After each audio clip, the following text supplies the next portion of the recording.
Varicose veins కి సరైన చికిత్స కోసం సంప్రదించండి ఎవిస్ హాస్పిటల్. మా లలితా సహస్రనామం దాని పేరమ్మా, మీరు లలితా సహస్రనామం అన్నారు, అది కాదు. లలితా రహస్యనామ సహస్రం.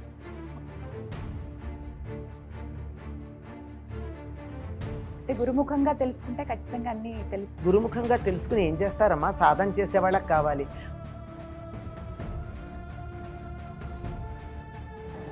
జగన్మాత అని అంటాం కదా, తెలుసో తెలియకో ఇలాంటి తప్పులు చేసినప్పుడు అందిస్తారా మరి పనిష్మెంట్? చిన్నప్పటివైతే తప్పటడుగులు, పెద్దయ్యాక చేస్తే తప్పుటడుగులు. నమస్కారం, నేను గీతాంజలి. సనాతన పూజా విధానంలో లలితా అమ్మవారి ఆరాధన, పూజించే విధానం కానీ, అలాగే లలితా సహస్రనామ పారాయణం కానీ ఎంతో క్లిష్టమైనవని చెబుతూ ఉంటారు. ఉచ్చారణ దోషాలు ఉంటే వాటి నుంచి నెగిటివ్ ఎనర్జీ కావచ్చు, నెగిటివ్ ఎఫెక్ట్ కూడా మనం అందుకుంటాము. అమ్మవారి ఆరాధన చాలా చక్కగా చేయాల్సి ఉంటుందని చెప్తారు. అయితే ఇందులో చాలామందికి ఎన్నో సందేహాలు ఉన్నాయి.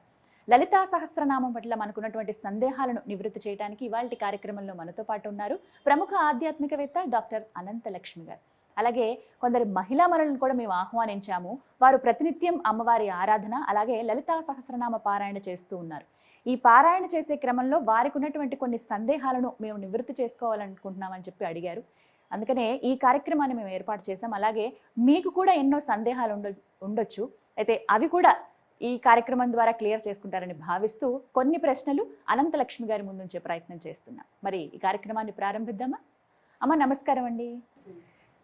మా ఎన్నో సందేహాలు మన నిత్య జీవితంలో మనం చూస్తూనే ఉంటాం. అయితే నిత్యం చేసేటువంటి దీపారాధన గురించి కొంతమంది కొన్ని ప్రశ్నలు అడిగారు కామెంట్స్ రూపంలో. అందులో ఇది అనంతలక్ష్మి గారిని అడగండి, మేము నివృత్తి చేసుకోవాలనుకుంటున్నాం ఈ సందేహాలను అడిగినవి మీ ముందు ఉంచుతున్నాను. ప్రతినిత్యం చేసేటువంటి దీపారాధన అసలు ఏ విధంగా చేయాలి? దీపం అసలు దేవుడి ముందు ఎందుకు పెట్టాలి? మహిళలే దీపారాధన చేయాలా, పురుషులు కూడా చేయాలా? ఇలా ఎన్నో సందేహాలు ఉన్నాయి. వీటికి మీ సమాధానం? అమ్మా, పూజలో చాలా ప్రధానమైనటువంటిది దీపం పెట్టడం. మనం మామూలుగా అగరొత్తులు వెలిగించామనుకోండి, ధూపమాఘ్రాపయామి అంటాం. పూలు వేస్తే పుష్పం సమర్పయామి అంటాం. ఒక దీపాన్ని ఏమంటున్నాం? దీప ఆరాధన అంటున్నాం. దీపాన్ని కూడా ఆరాధిస్తాం. ముందు దీపం వెలిగిస్తేనే పూజ అయినట్టు. అంటే ఆత్మజ్యోతికి ప్రతీకగా ఒక జ్యోతిని అక్కడ పెట్టుకుని భగవంతుణ్ణి జ్యోతి రూపంగా ఆరాధించటం తప్పనిసరిగా చెయ్యాలి. మీరు స్త్రీలే చెయ్యాలా అని అడిగారు. ఇది ఈ కాలంలో చాలామందికి వస్తూ ఉన్న సందేహం. కానీ వాస్తవంగా ఇంట్లో పూజ చేయవలసినటువంటిది పురుషుడమ్మ. ఇంటి యజమాని ఎవరైతే వాళ్ళు పూజ చేస్తే ఇంటిల్లిపాదికి వస్తుంది. ఆడవాళ్ళు చేస్తే వాళ్ళకు వస్తుందండి, భర్తకి పిల్లలకి రాదు.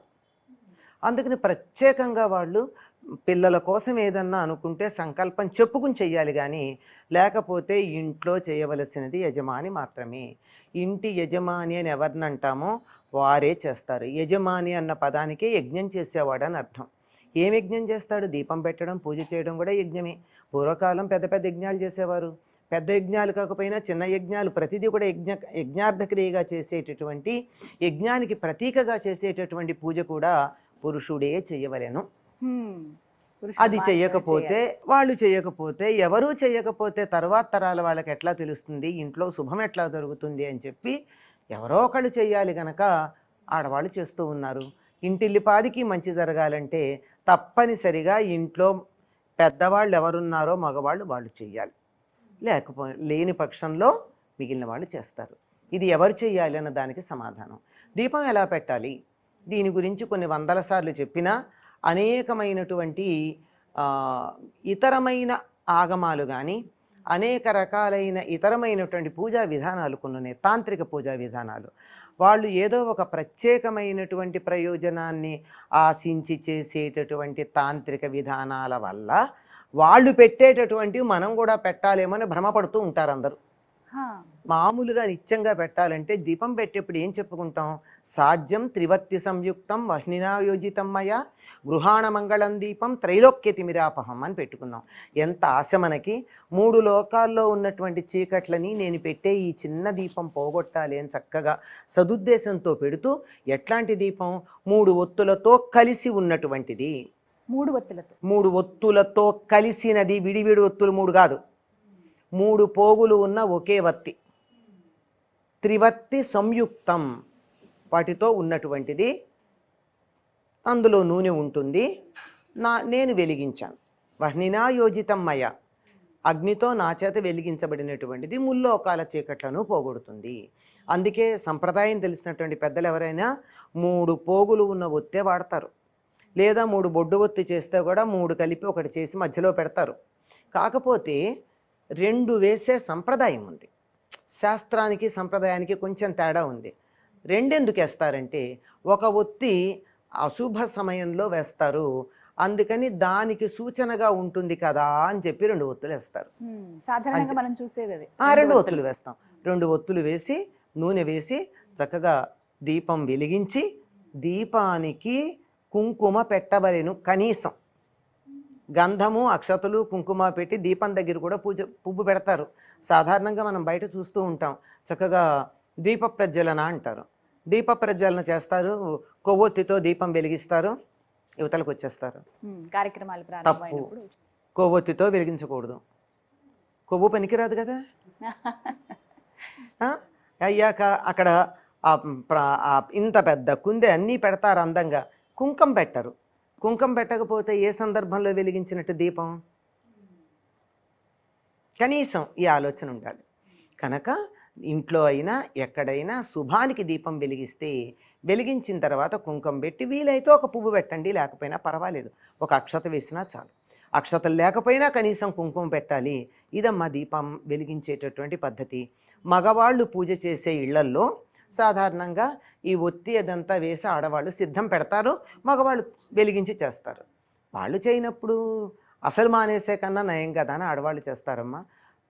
పూర్తి ఫలితం కావాలంటే ఇంట్లో మగవాళ్ళు పూజ చేయాలి.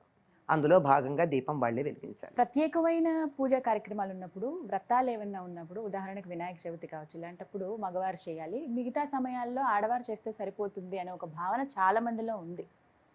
అనేక అపోహల్లో ఇది కూడా ఒకటి. అపోహ మాత్రమే. ఆడవాళ్ళు అసలు ప్రత్యేకంగా నిత్యం చేసే పూజలో చేసే సంకల్పం వేరు, ఆడవాళ్ళు వ్రతాలు చేసేటప్పుడు చేసే సంకల్పం వేరు. ఎందుకు అంటే మొత్తం అంతా ధర్మార్థ కామ మోక్ష చతుర్విధ పురుషార్థ సిద్ధ్యర్థం అని రోజు చెప్పుకుంటారు.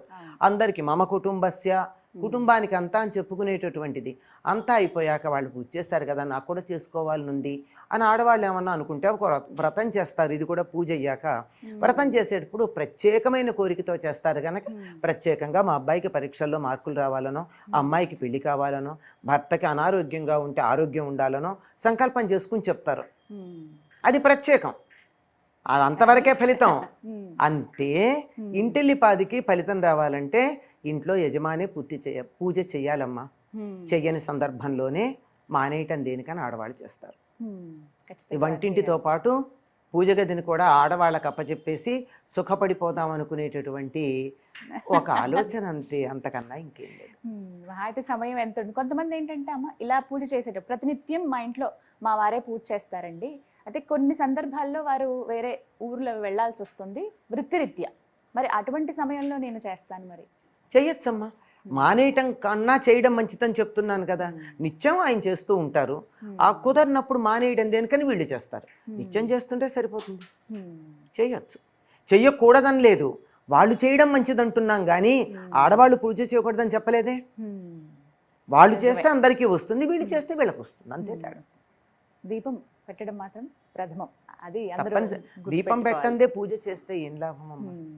భగవంతుడు వెలుగు, భగ శబ్దానికే వెలుగు స్వరూపం అయినటువంటి వాడని, ఆ వెలుగుకు ప్రతీకగా ఇక్కడ వెలుగు వెలిగిస్తున్నాం. ఇక్కడో వెలుగుంది, అక్కడో వెలుగుంది. ఆ వెలుగుని మనం ఆ వెలుగుగా భావించుకుంటూ చేసేటటువంటి దీపం చాలా ప్రధానమైంది. ఇంకా కొన్ని ఇళ్లలో అయితే దేవుడికి దీపం పెట్టొస్తామంటూ ఉంటారు. పూజ అన్నదానికి పర్యాయ పదంగా దీపాన్ని కూడా ఆరాధనే చేస్తాం, దేవుణ్ణి ఆరాధనే చేస్తాం. దీపం వెలిగించటం చాలా ప్రధానమైంది. సందర్భం మా అమ్మగారు కూడా దీపారాధన అయిందా ఇలాంటి దీపారాధన అన్నది పూజ అన్న అర్థంలోనే వాడతాం. చక్కగా నివృత్తి చేశారమ్మా. మా లలితా సహస్రనామం ప్రతి ఒక్కరూ పారాయణ చేయాలి, చేస్తే చాలా మంచిది అని చెబుతారు. ఇది ఒక నియమంగా పెట్టుకోవాలా, లేదు జీవితంలో ఒకసారైనా చదివితే చాలు ఇలా మాత్రమే, లేకపోతే శుక్రవారం పూట చదివితే చాలు, ఇలా ఏమన్నా కొన్ని నియమాలు వీటికి ఉన్నాయా? ఏవి మేము అసలు పాటించాలి లలితా సహస్రనామం విషయంలో? దాని పేరమ్మా, మీరు లలితా సహస్రనామం అన్నారు, అది కాదు. లలిత రహస్యనామ సహస్రం. ఓ రహస్యనామ రహస్యనామ సహస్రం. ఈ నామాలు చాలా రహస్యంగా ఉంటాయి. రహస్యంగా ఉంటాయంటే బీరువాలో దాచిపెడతారని కాదు అర్థం. మీకు కనపడే అర్థం కాదు, వేరే అర్థం ఉందని చెప్పడం. చాలా టెక్నికల్లీ ఉన్నాయి అని అర్థం. టెక్నికల్ మీనింగ్ ఉంది ఇందులో అని అర్థం. ఇట్ ఈస్ కోడెడ్ అని అర్థం. కోడ్ డీకోడ్ చేస్తే తప్ప అర్థం కాదని అర్థం. అది అటువంటిది ఈ మధ్య కాలంలో ఒక ఫ్యాషన్గా చదవడం చూస్తున్నాం. ప్యాషన్గా చదవడం చాలా తక్కువగా ఉంది. ఈ ఫ్యాషన్గా చదివేటటువంటి కారణంగా చదివేయాలని తాపత్రయపడుతున్నారు.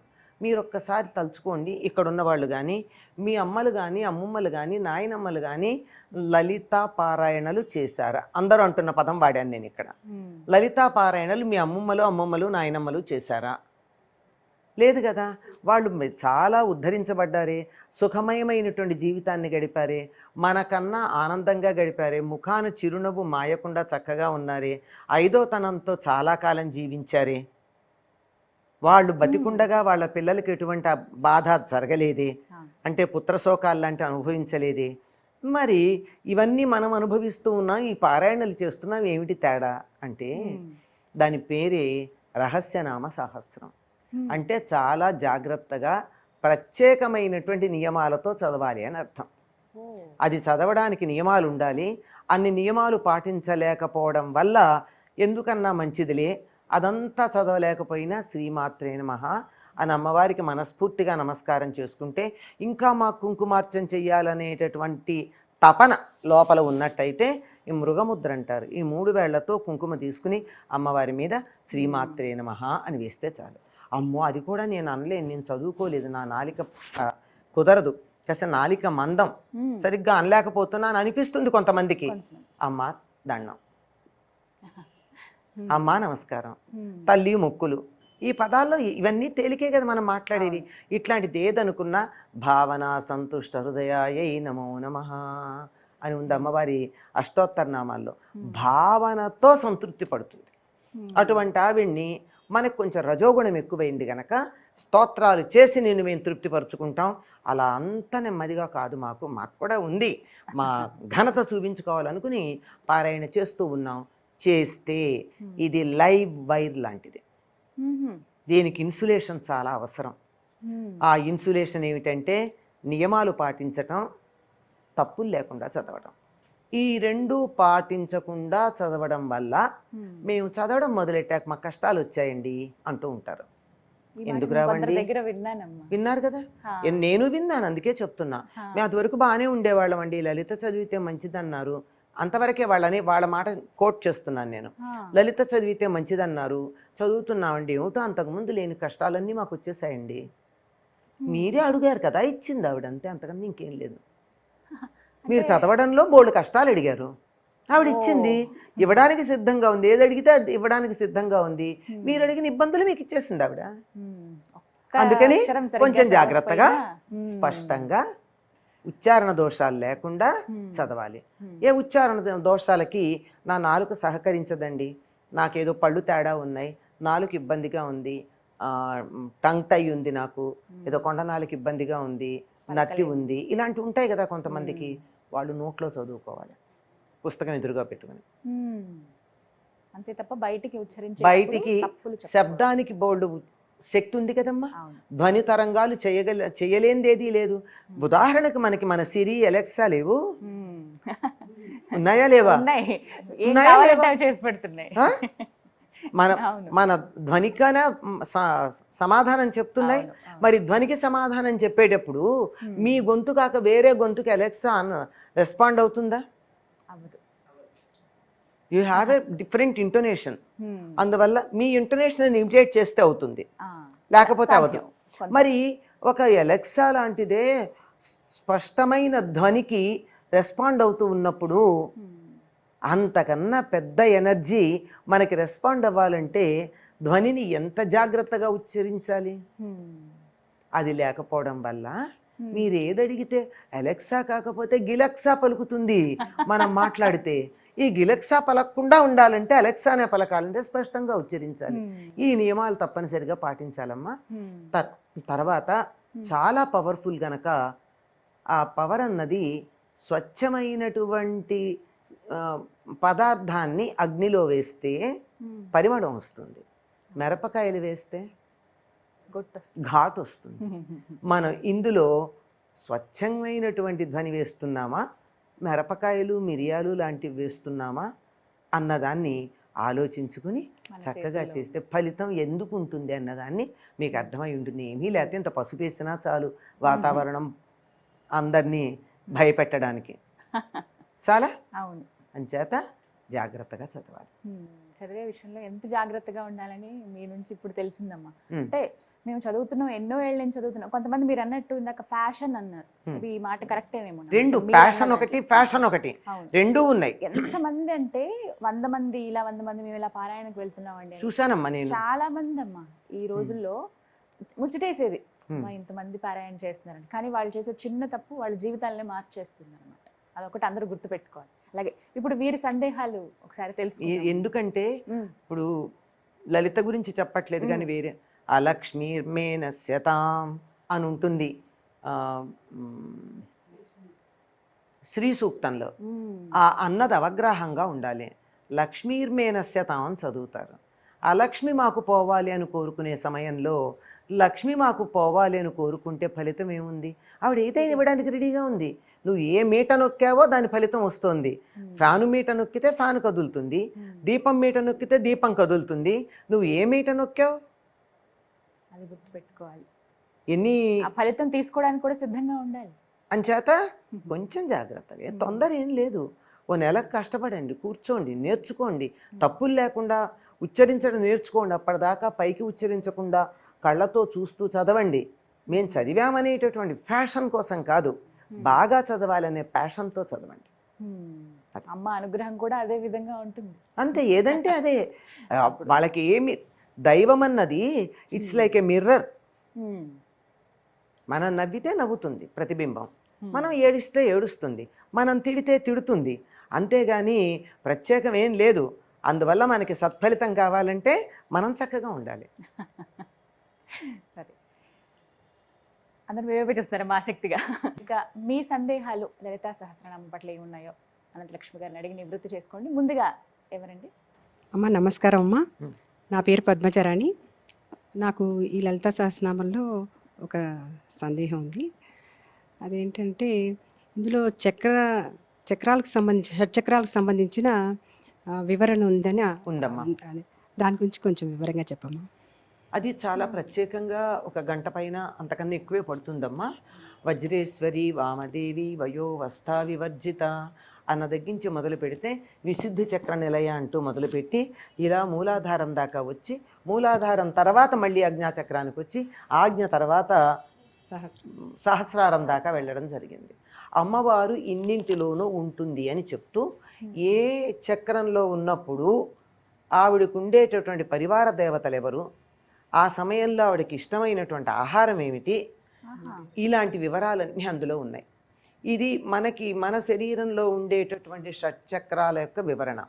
అమ్మవారు కుండలిని స్వరూపంగా సమస్త జీవులలోనూ ఉందన్నారు. అది సూక్ష్మతర రూపం. అమ్మవారికే కాదు ఏ దైవానికన్నా ఉండేవి స్థూల రూపం. అంటే మనం పంచేంద్రియాలతోనూ గ్రహించటానికి వీలుగా ఉండే విగ్రహ రూపం స్థూలం. అంటే మనకు ఆ ఇంద్రియాలతో తప్ప మరో చోట గ్రహించగలిగిన శక్తి లేదుగా. అంచేత మన మీద అనుగ్రహంతో విగ్రహ రూపం ధరించి రావడం, అది స్థూల రూపం. దానికి మించినటువంటి రూపం ఉన్నది సూక్ష్మ రూపం, యంత్రం. దానికన్నా మించినటువంటిది మంత్రం, సూక్ష్మతర రూపం. సూక్ష్మతమ రూపం అమ్మవారిది కుండలిని స్వరూపంగా మనలో ఉంటుంది. ఆ కుండలిని స్వరూపంగా ఉండేటటువంటి అమ్మవారు మూలాధారంలో 3.5 చుట్టలు చుట్టుకొని నిద్రిస్తూ ఉంటుంది. ఎందుకంటే పరిణామ దశలో ఒక ఖనిజాణువు కొన్ని కోట్ల సంవత్సరాలు తపించి వృక్షాణువుగా మారి పరిణామం చెంది, అది వృక్షాణువు జంతువు యొక్క అణువుగా ఎమీబా అలా తయారయ్యి, ఆ తరువాత నెమ్మదిగా పరిణామం చెంది చెంది చెంది చెంది ఇప్పటికి ఎన్ని అయినాయి? ఖనిజము, వృక్షము, జంతువు. ఈ 3 దశలు 3 చుట్టలు అయిన తర్వాత జీవులలో ఉన్నటువంటి పరిణామ దశలతో పూర్తి అయిన తర్వాత వచ్చినటువంటిది మానవుడు. ఆ మానవ దశకు వచ్చింది కానీ మానవుడు ఇంకా పర్ఫెక్ట్గా లేడు. ఆ పర్ఫెక్షన్కి వచ్చేటటువంటి దానికి అరచుట్ట ఇంకా మిగిలి ఉంది. అదే మనకి దీనికి సూపర్ సైకి అని చెప్పి అరవిందుల వారు చెప్తారు.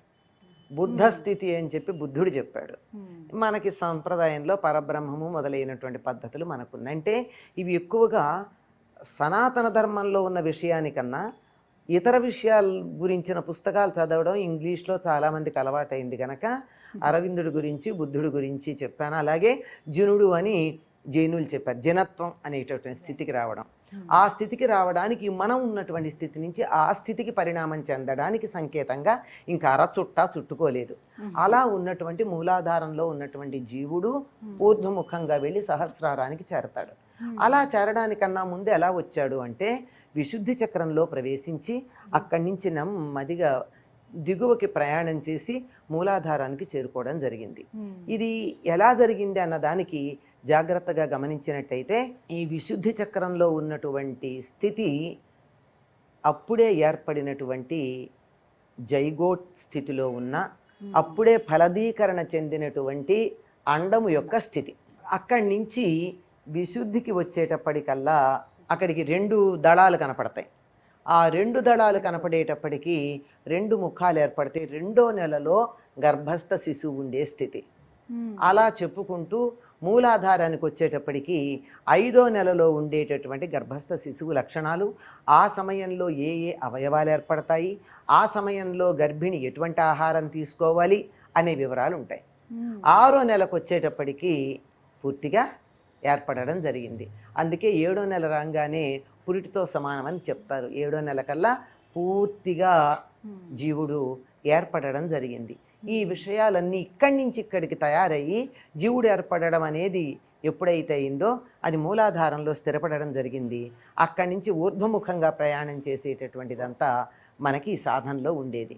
ఈ వివరాలు ఇంకా వివరంగా ఒక్కొక్క చక్రానికి ఉండేటటువంటి దళాలు, దళాల్లో ఉండేటటువంటి బీజాక్షరాలు, దానికి సంబంధించినటువంటి దేవతలు, ఇలా రంగులు, శబ్దాలు, ఇలాంటివన్నీ ప్రత్యేకమైనటువంటి యోగశాస్త్రంలో ప్రత్యేకంగా చెప్పేవి. మనం తప్పులు లేకుండా చదువుకుంటే చాలు, మన వరకు అంతవరకు పరిమితం. అంటే గురుముఖంగా తెలుసుకుంటే ఖచ్చితంగా అన్ని తెలుస్తాయి. గురుముఖంగా తెలుసుకుని ఏం చేస్తారమ్మా, సాధన చేసే వాళ్ళకి కావాలి. ఊరికే తెలిస్తే ఏమైంది, మూలాధారంలో 5 భాగాలు ఏర్పడతాయి, 5 ముఖాలు ఏర్పడతాయి. తెలుసుకున్నాను, ఏం లాభం? దానికి సంబంధించినటువంటి సాధన చెయ్యాలి కదా. సాధన చేసేవాళ్ళు కూడా ఉన్నారు. ఆ సాధన ఒక్కొక్క చక్రంలో ఒక్కొక్క బీజాక్షరాన్ని సాధన చేసేటటువంటి ఒక ప్రక్రియ ఉంది. ఇవన్నీ ఇలా ఉంచండి. అమ్మవారి నామాల్లో ఒకటి ఉంది, సుఖారాధ్య శుభకరి అని. సుఖారాధ్య, సుఖంగా ఆరాధించదగింది. ఎందుకండి ఇంత కష్టపడతాం?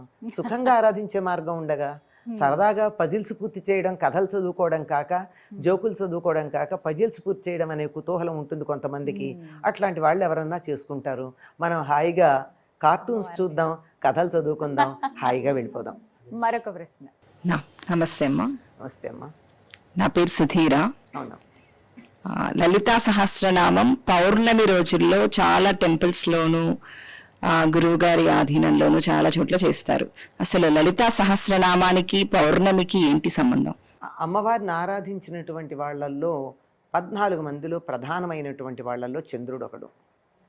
అంతేకాకుండా మనకి నామాల్లోనే మను విద్య, చంద్ర విద్య, చంద్రమండల మధ్యగా అని. చంద్రమండల మధ్యగా అయినటువంటి అమ్మవారిని ఎప్పుడు ఆరాధిస్తే బాగుంటుంది? చంద్రుడు పూర్తిగా ఉన్నప్పుడు ఆరాధించడం. నిత్య స్వరూపిణిగా చెప్పుకుంటాం మనం. నిత్యలు అంటే చంద్రుడికి ఉండేటటువంటి 16 కళలకి నిత్యలని పేరు. అందులో ఒకటి నిత్య, ఎందుకంటే నిరంతరం ఉంటుంది. ఒక కళ 16 రోజుల్లోనూ ఉంటుంది. అంటే 16 కళలు ఉన్నప్పుడు ఉండేటటువంటిది నిత్య. అంటే 16 కళల రూపంలో అమ్మవారు ఉంటుంది కనుక ఆవిడ పరిపూర్ణంగా వికసించి ఉండేటటువంటి స్థితి పూర్ణిమ నాడు మనం చూడ్డానికి వీలు. ఆవిడ ఎప్పుడు బాగానే ఉంటుంది, మన దర్శనానికే సమస్య. అలా ఉంటుంది. అంతేకాదు ప్రతిపన్ముఖ్య రాకాంత తిథి మండల పూజిత, ప్రతిపత్తు నుండి రాక అంటే నిండు పున్నమి దాకా ఉండే తిథి మండలము చేత పూజింపబడేది. అంటే 16 నిత్యా దేవతల చేత పూజింపబడుతూ ఉంటుంది. దీనికి ఒక ప్రత్యేకమైనటువంటి ఒక సంప్రదాయం కూడా ఉంది. దసరాల్లో పాడ్యమి నుండి పూర్ణిమ దాకా ఆరాధించే పద్ధతి ఉంది. కొంతమంది దశమితో ఆపకుండా పూర్ణిమ దాకా చేస్తారు. అలా అంటే ప్రతిపత్తు నుండి పూర్ణిమ దాకా ప్రతి తిథి చేత ఆరాధించబడేది మూలార్థం అయితే, మనం తీసుకున్న అర్థం పాడ్యమి నుండి పూర్ణిమ దాకా ఉండే 16 కళల్లోనూ అన్నింటి యందు ఆరాధించబడేది. అన్నింటి యందు ఆరాధించబడేది పాడ్యమి నుండి పౌర్ణమి దాకా ఎన్ని ఉన్నాయమ్మా? 15గా. 16 అమావాస్య. అమావాస్యతో మొదలుపెట్టి పాడ్యమి నుండి పూర్ణిమ దాకా ఆరాధిస్తే 16 అవుతాయి. అలా 16 కళలలోనూ ఆరాధించబడేది అని ఒక అర్థం. 16 కళలు కలిసి ఉన్నప్పుడు ఈ మొత్తం 15 అందులోనే ఉన్నాయి కదా. ఒక్కసారి అమ్మవారి యొక్క విశ్వరూపం పరిపూర్ణమైనటువంటి రూపం ఉంది గనక ఆనాడు ఆరాధించటం విశిష్టంగా ఉంది. అందులోనూ ఒక సంప్రదాయం ఉందమ్మా, మీకు తెలిసే ఉంటుంది. అది మీరు అన్నారు గనక సాయంకాలం సంధ్యా సమయంలో తులసి దగ్గర ఆవు పాలు పెట్టి ఆవు పాలను అలా ఉంచి ఎదురుగా పారాయణ చేసి ఆ చంద్రుడి యొక్క కిరణాలు ఆ పాలల్లో పడితే ఆ పాలను అమ్మవారికి అప్పుడు నివేదన చేసి తర్వాత ప్రసాదంగా తీసుకునే పద్ధతి. ఇందులో ప్రత్యేకంగా కార్తీక ఆశ్వేజ పౌర్ణాలు చేస్తారు, కానీ 12 పూర్ణిమలకి ఇలా చేసేటటువంటి పద్ధతి కూడా ఉంది. పైగా అమ్మవారి యొక్క పూర్ణ మంత్రం ఏదైతే ఉందో అది షోడశి, 16 బీజాక్షరాలతో కూడుకున్నది. అమ్మవారికి ఉన్న నామాల్లో కూడా ఒకటి షోడశి అని. మరొక ప్రశ్న అండి. నమస్తే అమ్మా, నా పేరు శ్రీదేవి.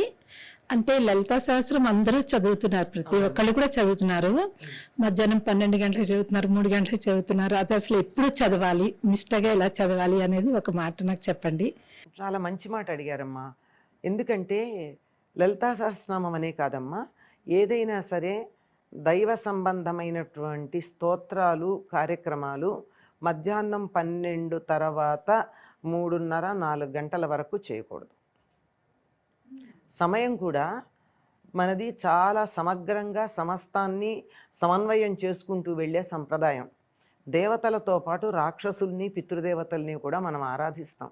ఒక్కొక్కళ్ళకి ఒక్కొక్క సమయాన్ని కేటాయించాం. మధ్యాహ్నం 12:30 నుండి కొంచెం సేపు పితృదేవతలను ఆరాధించుకోవడానికి తగినటువంటి సమయం. ఆ తరువాత ఆ సమయం తరువాత ఒకవేళ పితృదేవతల్ని సంకల్పం చెప్పుకోకపోతే వాళ్ళు రారు, వాళ్ళు చాలా బెట్టు చేస్తారు, వాళ్ళకు కొంచెం అలక కోపం ఎక్కువ. చాలా దేవతలైనా మనం అటో ఇటో చేస్తే అనుగ్రహిస్తారు, కానీ పితృదేవతలకి చాలా కోపంటండి. అంచేత వాళ్ళ అనుగ్రహం లేనిదే సంతానం కలగదు, ఏ అభివృద్ధి ఉండదు. కనుక వాళ్ళకి కావలసినట్టుగా ఆరాధించాల్సిందే. అయితే వాళ్ళని పిలవకపోతే వాళ్ళు రారు, కానీ మిగిలినటువంటిది ఆ సమయం రాక్షసులకు చెందుతుంది. మనం చేసే స్తోత్ర ఫలం ఏదన్నా ఉంటే రాక్షసులకు చెందుతుంది.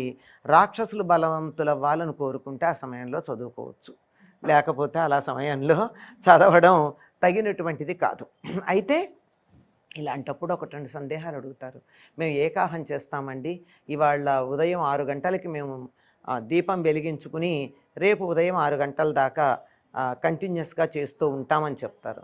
అప్పుడు ఆ సంకల్పం చెప్పుకుని దీపం వెలిగించి అక్కడి నుంచి కదలకుండా లేవకుండా కంటిన్యూస్గా చేస్తూ ఉంటారు కనుక ఆ సంకల్పం చెప్పుకున్నప్పుడు అక్కడికి మాత్రమే అది పరిమితం, అక్కడ పని ఉంది.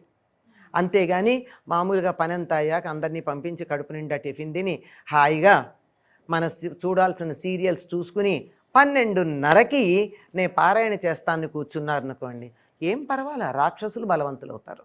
చాలా 12 గంటల లోపు తర్వాత మళ్ళీ సాయంత్రం ఎప్పుడు 3:30-4 అంటే ఈ సమయం కొంచెం వేరీ అవుతుందమ్మా. సూర్యోదయ సూర్యాస్తమయాలను అనుసరించి మధ్యాహ్నం ఒక 10 నిమిషాలు. 12 అంటే ఎగ్జాక్ట్లీ 12 అని చెప్పడానికి లేదు, ఎందుకంటే సూర్యోదయం త్వరగా అయితే ఆలస్యంగా సూర్యాస్తమయ వేసం కాలంలో ఉండే సమయం వేరు. ఆలస్యంగా సూర్యోదయం అయ్యి త్వరగా సూర్యాస్తమయం అయ్యేటటువంటి సమయాల్లో మధ్యాహ్నం వేరు. అంచేత సుమారుగా చెప్పడమే ఈ సమయం అంతా. అంచేత ఆ సమయాల్లో చెయ్యకూడదు. కానీ ఎక్కువ మందిని గమనించింది సాయంత్రం 6 గంటలకి పారాయణ. సంధ్యా సమయంలో చాలా మంచిదమ్మా. అమ్మవారికి రాత్రిపూట ఆరాధన చేయడం అన్నది అమ్మవారికి సంబంధించినటువంటి చాలా ప్రత్యేకమైనటువంటి అంశం అమ్మ. చాలా ఆవిడని ఎప్పుడు కూడా అలాగే ఆరాధించడం ప్రశస్తి అంటారు. కాకపోతే ఈవిడ అడిగారు కదా నియమం, ఆరాధించేటప్పుడు ఏం చేయాలి, నియమాలు ఎట్లా పడితే అట్లా అని. శుచిగా ఉండాలమ్మా. ఇందాకే చెప్పాను కదా, శుచిగా లేకపోతే కాస్త పొల్యూట్ అయినటువంటి వస్తువులు అగ్నిలో వేస్తే ఏమవుతుందో, మనం శుచిగా లేకుండా చదివితే అలాగే ఉంటుంది. ఏముంది, కిలుం పట్టిన పాత్రలో పాయసం పోస్తే పాయిజన్ అవుతుంది అంతే, అంతకన్నా ఇంకేం కాదు. చాలా పెద్ద విషయం అమ్మా అది. అంతకన్నా పెద్దది ఏం కాదు. అయితే మనం చాలా క్రిమిసంహారక మందులన్నీ లోపల వేసుకుని రెడీగా ఉన్నాం కనుక, అంటే చాలా క్రిమిసంహారకాలు వేసిన కూల్ డ్రింక్స్ అన్నీ తాగి రెడీగా ఉన్నాంగా, అంచేత పెద్ద ప్రమాదం జరగట్లేదు. ఎందుకంటే మన దగ్గర సిన్సియారిటీ లేదు కదా, పెదిమలతోనే ఉంటున్నాం కదా, అందువల్ల పెద్ద ప్రమాదాలు జరగట్లా. నిజంగా మనస్ఫూర్తిగా చేస్తే మాత్రం ప్రమాదమే. అందువల్ల జాగ్రత్తలే ఉండాలి, శుచిగా ఉండాలమ్మా. శుచిగా అంటే కొత్త బట్టలని కానీ పట్టుబట్టలని కానీ నియమం ఏం లేదు. చక్కగా ఉతికి ఆరేసినటువంటి బట్టలు కట్టుకుని వీలైనంత వరకు ఒకే చోట కూర్చుని చేసుకోవడం మంచిది. సోఫాల్లోనూ కుషన్స్లోనూ కూర్చుని చేయకూడదు. ఎందుకంటే ఈ సోఫాల్లో కుషన్స్లో ఎంతమంది వచ్చి కూర్చుంటారో, ఏ స్థితిలో వచ్చి కూర్చున్నారో మనమే ఎన్నో సందర్భాల్లో కాలకృత్యాలకు వెళ్ళొచ్చి ఇందులో కూర్చుని ఉండొచ్చు. ఎవరినో కూడా అనుకోవడానికి లేదు. అందువల్ల శుచిగా ఉన్నటువంటి చోట ఒక చోట ఒక నియమంగా కూర్చుంటే ambience will give the mood. అందువల్ల చక్కగా కూర్చుని చేసుకుంటే బాగుంటుంది. అర్థమైంది కదా? ఇది నేను ఎప్పుడు అనుకుంటూ ఉంటాను. కోపం వస్తే రావచ్చు చాలామందికి. ఇది చూసినటువంటి వాళ్ళు నా మీద విరుచుకు పడితే కూడా పడవచ్చు. మనకి సమాజంలో జరిగే అనేక రకాలైన దురంతాలకి 12:30, 1 గంట, 2, 3 దాకా పారాయణాలు చేస్తూ ఉంటారు. అటువంటి ఫలితాలు కారణమేమో అని నాకు అప్పుడప్పుడు అనిపిస్తూ ఉంటుంది. నిజమెంతో అమ్మవారికి తెలియాలి. ఆ సమయంలో పారాయణ చేయడం అనేది చాలా ప్రమాదం అని అనొచ్చా? అంటే రాక్షసులు విజృంభిస్తే ఏమవుతుంది అన్నది, వాళ్ళు బలవంతులైతే ఏమవుతారు అన్నదాన్ని మనం అర్థం చేసుకోవాలి అంతే. ఇంకంతకన్నా వివరం ఏం చెప్పగలం? మరి సాయంత్రం పూట పారాయణ చేయాలనే ఉద్దేశంతో 4 తర్వాత చేయొచ్చమ్మా. అలాంటి వారు ఉదయం నుంచి ఉపవాసం ఉండాలంటారా? ఆహారం తీసుకోవచ్చు అంటే ఇదే చాలా మందికి సందేహం అమ్మా. పొద్దున్న చేసేవాళ్ళే పలహారం చేస్తున్నారు, మేము మందులు వేసుకుంటున్నామని. ఈ మందులు ఒక వంకమ్మ. చాలా మందులకి కాఫీ చాలు, కానీ టిఫిన్ తినడం అనేది మందులు వేసుకోవడానికి వంకగా పెట్టుకుంటూ ఉంటారు చాలా మందులు, కానీ అన్నిటికీ కాదు. ఏవో పర్టిక్యులర్స్ ఉండొచ్చు, వివరాలు నాకు తెలియదు. దాని బదులు అరగంట ముందు లేవచ్చుగా, వేరే కార్యక్రమం ఇంకోటి ఏదన్నా పెట్టుకోవచ్చు కదా, అయినా తినేచేస్తారు. కానీ అనారోగ్యంగా ఉండి, అనుకోకుండా అనారోగ్యంగా ఉండి అయినా నాకు ఆరాధన చేసుకోవాలనే తపన ఉంటుంది, కొంతమందికి ఉంటుంది కదా. అట్లాంటప్పుడు వారికి ప్రత్యేకంగా ఇచ్చినటువంటి వెసులుబాటు ఏమిటంటే పాలు తాగి చేసుకోవచ్చు, లేదు పండు తినచ్చు.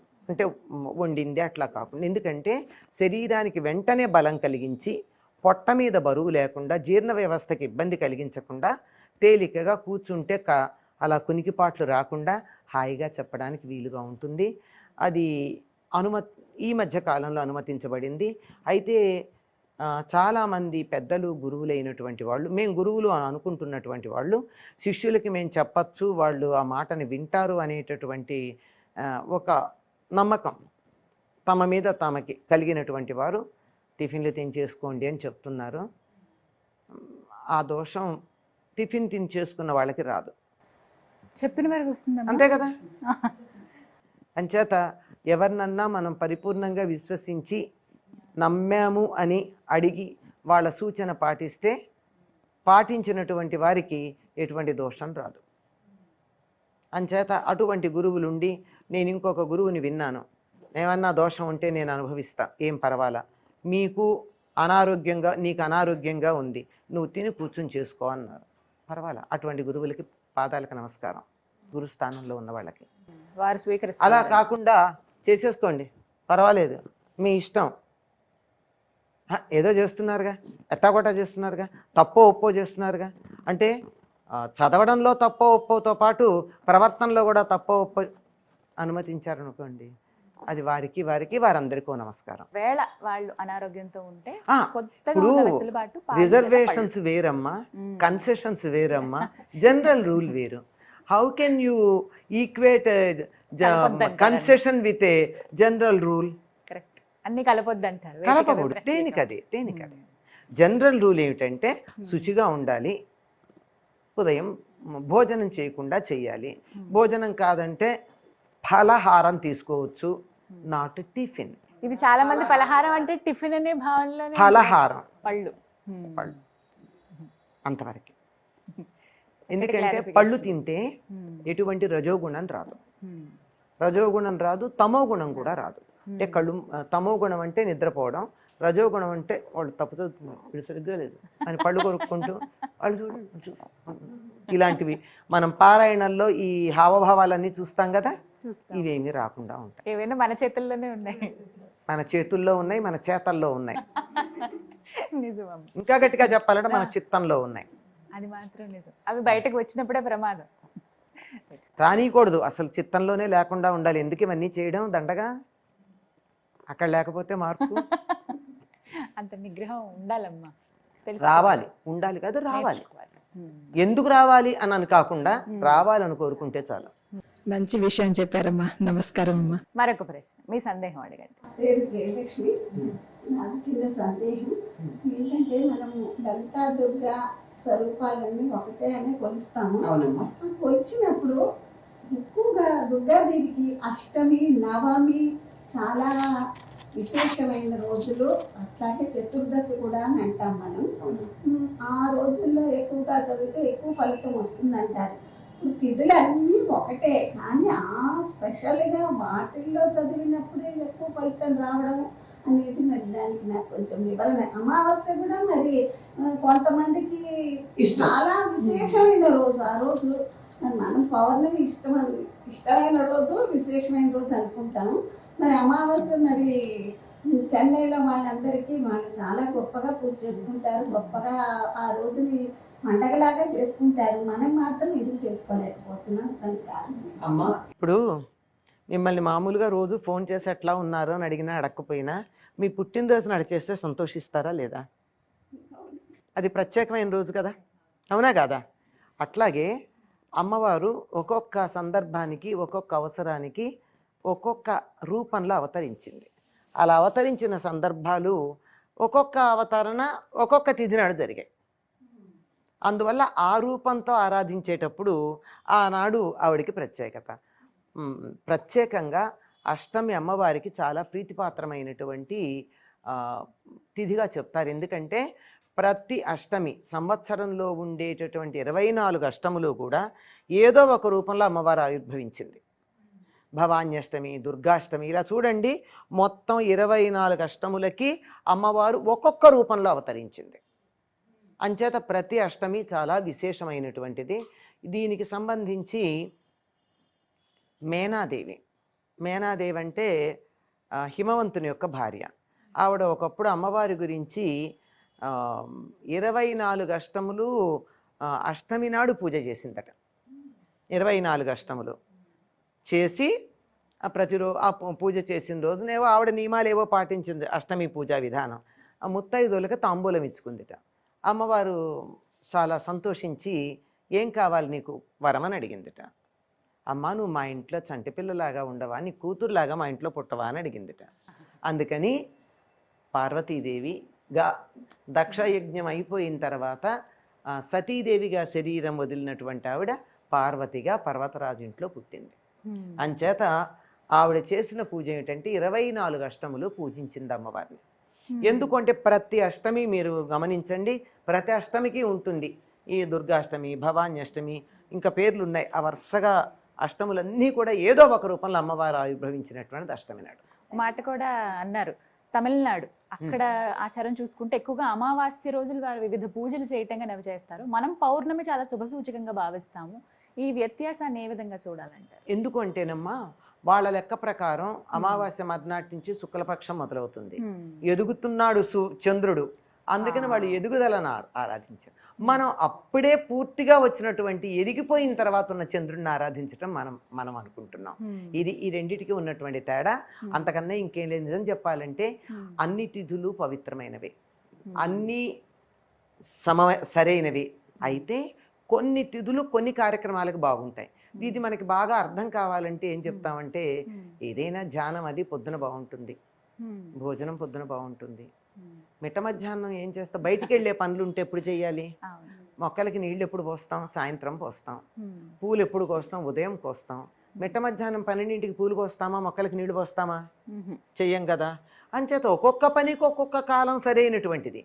అంచేత ఈ పూజకి ఈ కాలం, ఈ సమయం బాగుంటుంది, ఈ కార్యక్రమానికి ఈ సమయం బాగుంటుంది, దీనికి ఇది బాగుంటుంది అని చెప్పడం ఉందే తప్ప ఏది పనికిరాందని కాదు.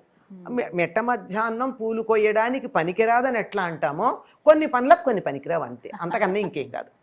కానీ అంత కాలంలో కాలం భగవత్ స్వరూపమైనప్పుడు ప్రతి క్షణం పవిత్రమైందే, ప్రతి క్షణం విలువైందే. దాన్ని చాలా జాగ్రత్తగా మనం వినియోగించుకోవాల్సిందే. చక్కగా వివరించారమ్మా. మరొక ప్రశ్న, మీ సందేహం అడిగండి.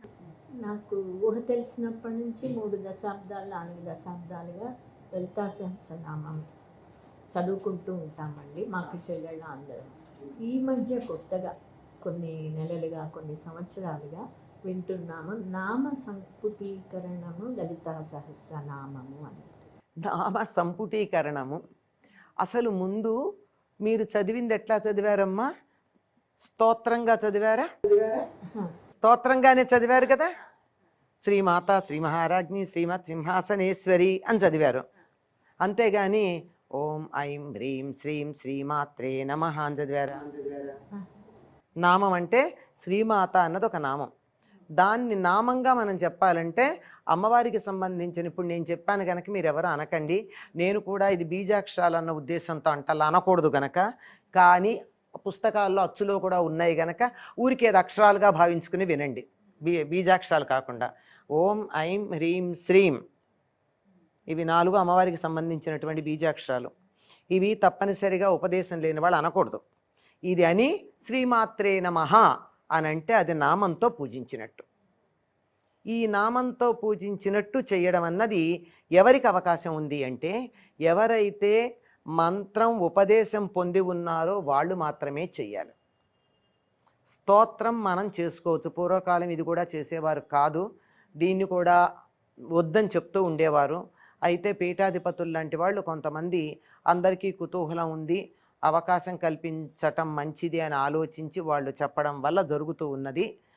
దాన్ని సరిగ్గా చేయించాలని మనం అనుకుంటున్నాం అంతే తప్ప, ఈ నామాలతో చేయడం అన్నది అది కూడా పగలంతా ఉపవాసం ఉండి, నిక్కచ్చిగా, అందులో అనుమానం ఏం లేదు, పగలంతా ఉపవాసం ఉండి సూర్యాస్తమయ సమయంలో దీపం పెట్టుకుని అప్పుడు అమ్మవారికి కుంకుమతో ఈ నామాలను ఇలా చదువుకోవాలి. ఇది పద్ధతి. ఇంకా ఎవరు వాళ్ళకి తోచిన పద్ధతులు మొదలు పెడితే వాళ్ళు చెప్పుకోవచ్చమ్మా. సంపుటి అంటే ప్రతి దానికి కూడా ఇటు అటు ఆ నామం చెప్పి మళ్ళీ తర్వాత నామానికి వెళ్ళాలి. ఇప్పుడు శ్రీమాత్రే నమః అన్న దాంతో సంపుటి చేయాలంటే శ్రీమాత్రే నమః ఇటు, శ్రీమాత్రే నమః మధ్య, మళ్ళీ శ్రీమాత్రే నమః ఇటుపక్క బ్రాకెట్ అయిపోయింది, ఇది ఒకటైంది. మళ్ళీ మొదలు పెట్టాలంటే శ్రీమాత్రే నమః శ్రీ మహారాజ్ఞై నమః శ్రీమాత్రే నమః 2. మళ్ళీ చేయాలంటే శ్రీమాత్రే నమః సింహాసనేశ్వర్యై నమః శ్రీమాత్రే నమః 3. ఇలా చెయ్యాలి. ఇలా చెయ్యగలిగినటువంటిది ఒక తాపత్రయంతో చేయడం. ఎవరైనా ఒక ఉపదేశం పొందినటువంటి వారు శ్రీ విద్యోపాసకులుంటే వారు చెయ్యాలి. వీళ్ళ వాళ్ళు కుతూహలం ఉంటే వాళ్ళ కుతూహలాన్ని మనం ఏం అనలేం, కానీ శాస్త్రం అయితే అంగీకరించిన విషయం కాదు. కాకపోతే ఈ మధ్యకాలంలో ఇలాంటిది కాదు, కానీ ఇవన్నీ కాకుండా ఇందులో ఏదో ఆరోగ్యం కావాలని అలాంటివి 16 అక్షరాలు ఒకే నామం ఉన్నటువంటి నామం తీసుకుని దాంతో సంపుటీకరణ చేస్తూ చదువుతున్నారు. అది నేను విన్నాను. ఎలా చదివారంటే ఆ ఒక్క నామం చదివి శ్రీమాత శ్రీ మహారాజ్ఞి శ్రీమత్ సింహాసనేశ్వరి ఈ 16 అక్షరాలై మళ్ళీ ఆ నామాన్ని చదువుతున్నారు. అంతేకాని సంపుటి అవల మళ్ళీ ఇంకోసారి చదివితే కదా సంపుటి అయ్యేది. పైగా సంపుటి నామానికి చేయాలి, కానీ పాదానికి కాదు కదా. ఇలా ఎవరికి తోచని విధంలో ఇది వాళ్ళ భక్తిని బట్టి అమ్మవారు అంగీకరిస్తుందని అనుకోవాలి. అంతే కదా, రకరకాల పద్ధతులు ఉన్నాయి. అమ్మవారు అంగీకరించే ఉండాలి, లేకపోతే వాళ్ళు ఇబ్బందులు పాలయ్యి ఈ పాటికి మానేసి ఉండేవారు. ఇలా రకరకాలుగా చేసేటటువంటి పద్ధతి ఉంది. దానికి మనం వాళ్ళ ఇష్టం నమస్కరించి వదిలేయడమే. ఇప్పుడు చిన్న సందేహం వచ్చింది మీరు చెప్తున్నప్పుడు. ఇప్పుడు జగన్మాత అని అంటాం కదా, అందరికీ మరి తల్లి లాంటిది. తెలుసో తెలియకో ఇలాంటి తప్పులు చేసినప్పుడు ఆవిడ మరి చిన్నపిల్లలు కదా వీళ్ళు అని చెప్పి ఆవిడ మరణిస్తారా, మరి పనిష్మెంట్గా ఏమన్నా మరి అలా ఎట్లా? అమ్మవారితో మనం అనుసంధానం అయినప్పుడు మన మనస్సు మన ప్రేమని బట్టి ఆవిడ మన భక్తి ఎంత ఉందో దాన్ని బట్టి అనుగ్రహిస్తారు. ఆ అనుగ్రహించేటప్పుడు అమ్మా నాకు ఇది కావాలని గట్టిగా కోరుకుంటే అయిపోయేదానికి ఇన్ని రకాలు అనాలా? ముందరే చెప్పా కదా, శ్రీమాత్రే నమః నమస్కారం చేసుకుంటే చాలని. అయినా తాపత్రయపడుతూ ఉంటే చిన్నప్పుడు ముద్దు మాటలు మాట్లాడితే బాగుంటుంది, పెద్దయ్యాక తప్పులు మాట్లాడితే మొద్దు మాటలు అవుతాయి, బాగుండవు. చిన్నప్పటివైతే తప్పటడుగులు, పెద్దయ్యాక చేస్తే తప్పుటడుగులు. తప్పటడుగులు ముద్దు కానీ తప్పుటడుగులు ముద్దు కాదు కదమ్మా. ఎంతకాలం నువ్వు తప్పులు చదువుతావు? మొదట్లో నువ్వు తప్పు చదివితే పర్వాలేదు, అమ్మవారిని పట్టుకుని దుష్ట దురాచార అంటే ఆవిడ గనక ఊరుకుంది, ఈ పాటికి మన్ని ఈ చెంప ఆ చెంప వాయించకుండా. ఎంత దయగలిగింది, ఊరుకుంది కదా. అంత మాత్రాన ఎంతకాలం అలాగే చేస్తే చూసి చూడనట్టు వదిలేస్తోందే తప్ప నిజానికి పట్టించుకుంటే ఈ పాటికి మనం ఎంతో పనిష్మెంట్స్కి లోనయ్యి ఉండేవాళ్ళం. లోన్ అవ్వలేదు అంటే ఆవిడ వదిలేసిందని అర్థం. అంత మాత్రాన నేను ఇదే కొనసాగిస్తానంటే బాగుండదు. చిన్నప్పుడు చెప్తున్నాం కదా, ఒకదానికొకటి అంటారు. మనకి రామాయణంలోనే విశ్వనాథ్ వారు రాశారు, తానో లాములు, నీ పేరేంటి అంటే లాములు అన్నట చిన్నప్పుడు నేర్చుకుంటూ. పెద్దయ్యాక కూడా లాములు అంటే ఊరుకుంటామా మనం? అప్పుడు పర్వాలా, ముద్దు ముద్దుగా ఉంది. తర్వాత తండ్రి పేరు ఎవరయ్యా? దాచాతమాలాలు అంటే దశరథ మహారాజు అని దానికి కుదరక దాచాతమాలాలు అన్నాడు. మరి నేను అంటే అమ్మగాలు అన్నాడు. అమ్మగాలు అంటే కాదు నాన్న నా పేరు కౌసల్య అంటే పలకటం రాలేదుట. రాకపోతే ఆవిడ గట్టిగా కౌగులించుకుని ఏం పర్వాలేదు నాన్న నాకు పేరే లేదురా నేను అమ్మనేరా అంది. తర్వాత అంతే. ఇది శాశ్వతమా? అప్పుడు ఏదో 10 నెలల పిల్లాడు లాములు అమ్మగాలు దాచాతమాలాలు అంటే బాగుంది, కానీ అంత అయ్యాక కూడా అలాగేనా? అప్పుడు ఊరుకున్న అమ్మ నీ పేరేమిటంటే లాములు అంటే ఊరుకుంటుందా 25 ఏళ్ళు వచ్చాక? అంచేత మొదట్లో 1 2 తప్పులు చేస్తే జగన్మాత ఊరుకుందని we can not take it for granted కదా. తీసుకోవద్దలా. అదే కదా, మనమే ఊరుకోము. ఎంతకాలం? తెలిసి ఎందుకు చేస్తాం? తెలియక చేస్తే ఊరుకుంటుంది. అజ్ఞాని నామయ అని మనం అనుకుంటాం. అజ్ఞానంతో నేను ఏదన్నా చేస్తే పర్వాలేదు, కానీ చెప్తూనే ఉన్నావు నువ్వు చేసే తప్పని 100 మంది చెప్తున్నారు, అయినా నువ్వు మళ్ళీ అదే తప్పు చేస్తున్నావు అంటే ఆవిడ ఎందుకు ఊరుకోవాలి? ఇంత 100 మంది రూపంలో వచ్చి ఆవిడ చెప్పింది నువ్వు చేసే తప్పని, మళ్ళీ నువ్వు చేస్తున్నావంటే నీకు లెక్కలేదు. నేనేం చేసినా ఊరుకుంటావు అని నువ్వు చాలా ధైర్యంగా ఉన్నావు. నీ ధైర్యం నువ్వు ఉండు, నాకేం సంబంధం అంటుంది. శిక్షార్హులే. అంచేత ఆవిడ చాలా దయామయురాలు గనకే మనం ఇన్ని తిట్లు తిడుతుంటే ఆవిడ భరించి ఊరుకుంటోంది. నిజంగా ఆవిడ తిట్టుకి గనక మన మీద ప్రతీకారం తీర్చుకుని మనని శిక్షించాలనుకుంటే ఎక్కడుండేవాళ్ళం మనం? అసలు ఉండేవాళ్ళం. అర్థమైంది కదమ్మా. తప్పు ఎందుకు ఊరుకోదు, ఎందుకు సరిగ్గా అనాలి అని. మరొక ప్రశ్న, మీ సందేహం అమ్మా. ఇప్పుడు లలితా సహస్రనామం విష్ణు సహస్రనామంకి కొంతమంది పని చేసుకుంటూ చదువుతుంటారు కదండి, అలా చదివినందువల్ల వాళ్ళకి ఏమన్నా ఉందండి? అంటే కొంతమంది పర్వాలేదు అని అంటున్నారు, కొంతమంది ఏమో అలా చదవకూడదు, కూర్చొని చదవాలి, కాన్స్టెంట్గా కూర్చొని చోట అని అంటున్నారు. అది ఎంతవరకు కరెక్ట్? అమ్మ ఏదన్నా సంకల్పం చెప్పుకొని నేను 10 సార్లు చదువుతాను, 10 సార్లు చదువుతాను, నాకు ఈ కోరిక కావాలి అని ఏదన్నా అనుకుంటే కదలకుండా ఏకాసనం అంటారు. కూర్చున్న చోట ఏ భంగిమలో కూర్చున్నారో ఆ భంగిమ నుంచి కదలకుండా కూర్చొని చదవాలి. కానీ అమ్మవారి మీద ప్రేమతో చదువుకునేటప్పుడు పని చేసుకుంటే చదవచ్చమ్మా. వద్దనుకున్నాం, ఇప్పుడు 10 సార్లు మీరు కదలకుండా కూర్చుని చదువుకున్నారు, తర్వాత వంట చేసుకోవడానికి వెళ్ళారు, వద్దన్నా కొన్ని నామాలు వెంట పడుతూనే ఉంటాయా, మనసులో తిరుగుతూనే ఉంటాయా? అక్కడ దోషమేం లేదు. అంటే నేను అలాగే చేస్తానండి, రోజు కూడా విష్ణు సహస్రం అని ఎంత కానీ నేను పని చేసుకుంటూ వంట చేసుకుంటూనే. ఏం పర్వాలేదు. అంటే ఇవాళ విష్ణు సహస్రనామం కూరను లలితా సహస్రనామం పప్పు వండారు, తిన్నవాళ్ళకి బోళ్ళు పుణ్యమే ఉంటుంది.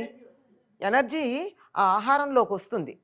మీకు ప్రత్యేకంగా నాకు ఈ కోరిక తీరాలి, నాకు కాలు నొప్పి తగ్గాలి, నాకు వేలు నొప్పి తగ్గాలి, నా కన్ను నొప్పి తగ్గాలి, నా పన్ను నొప్పి తగ్గాలి, ఇలాంటి కోరికలు కాకుండా చేస్తున్నారు కనుక దానివల్ల ఆ ఆహారం ఎవరు తింటున్నారో వాళ్ళకి మంచి ఫలితమే వస్తుందమ్మా.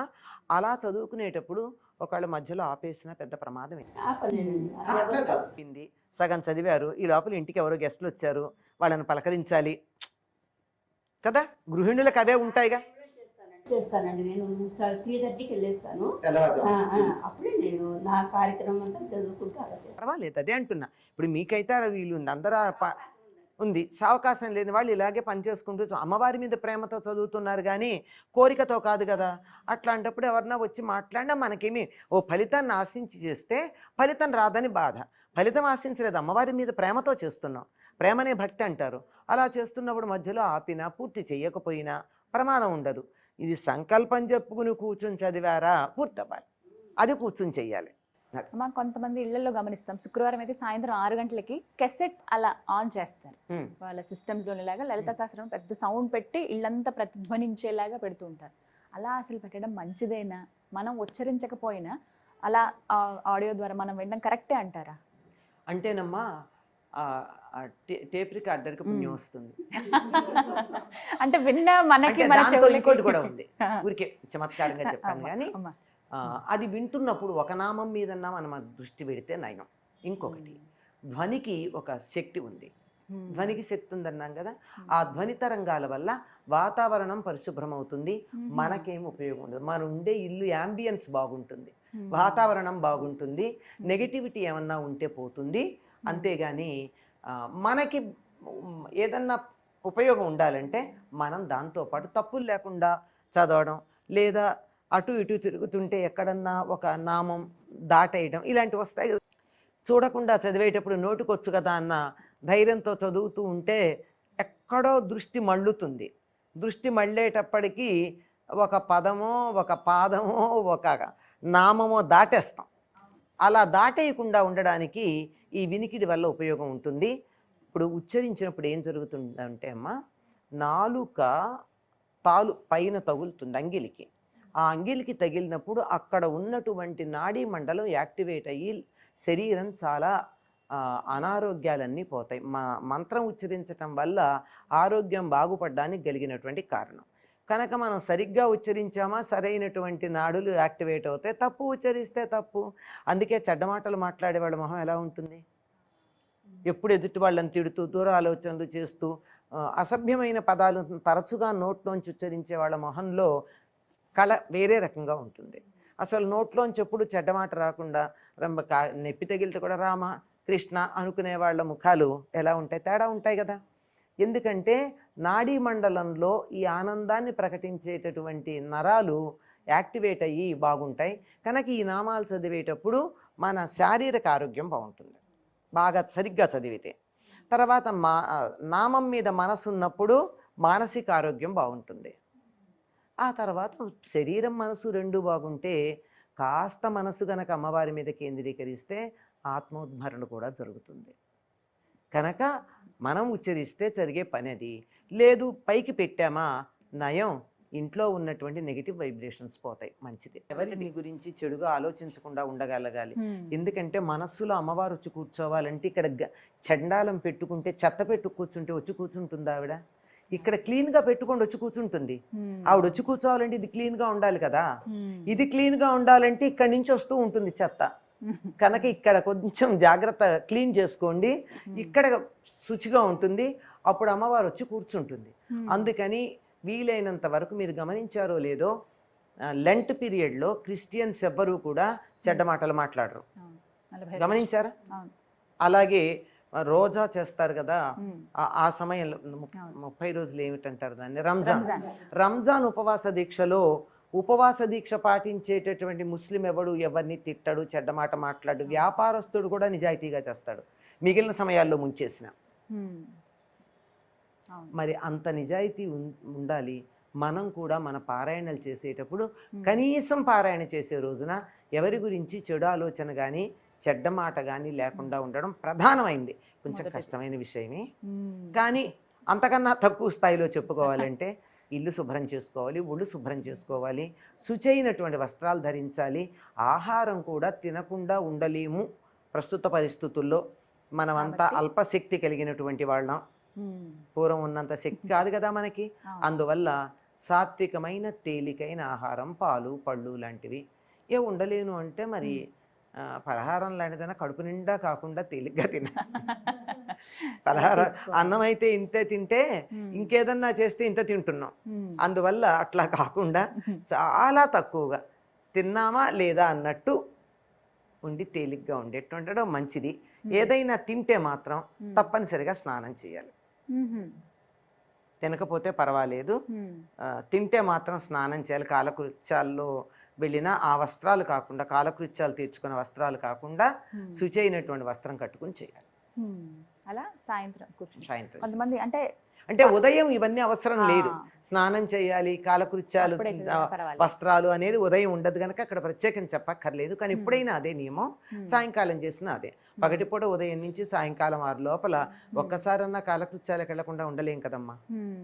అప్పుడు శుచి అయినటువంటి వస్త్రాలు ధరించాలి. అప్పుడు మళ్ళీ దీపం పెట్టాల్సి ఉంటుందా అమ్మ? కొంతమంది ఏంటంటే రావడం, ఇప్పుడు నేను పారాయణ చేయబోతున్నానని చెప్పి అమ్మవారి ఆ పుస్తకం తీసుకుని చదవడం ప్రారంభిస్తూ ఉంటారు. దీపం పెట్టుకోవడం మంచిదమ్మా, పెట్టకపోయినా చేస్తున్నారు. ఎందుకంటే దాంట్లోనే ఈ మధ్య క్లుప్తంగా చేసే పంచోపచార పూజా విధానం కూడా పెట్టారు కదా. లం పృథ్వీ తత్వాత్మికాయ నమః గంధం పరికల్పయామి అంటూ పంచభూతాలకి సంబంధించి చెప్తూ అగ్నితత్వాత్మకైన దీపం పరికల్పయామి అని చెప్తారు గనక మనస్సుతోనే అవన్నీ ఇచ్చేస్తున్నాం గనక పారాయణ చేసే చోట దీపం పెట్టే అవకాశం లేకపోతే, అంటే సామూహికంగా చేసే చోట అవకాశం లేని పరిస్థితుల్లో అలా చేసుకోవచ్చు. అవకాశం లేకపోతే అది జనరల్ రూల్ కాదు, అది ఎక్సెప్షనల్ రూల్.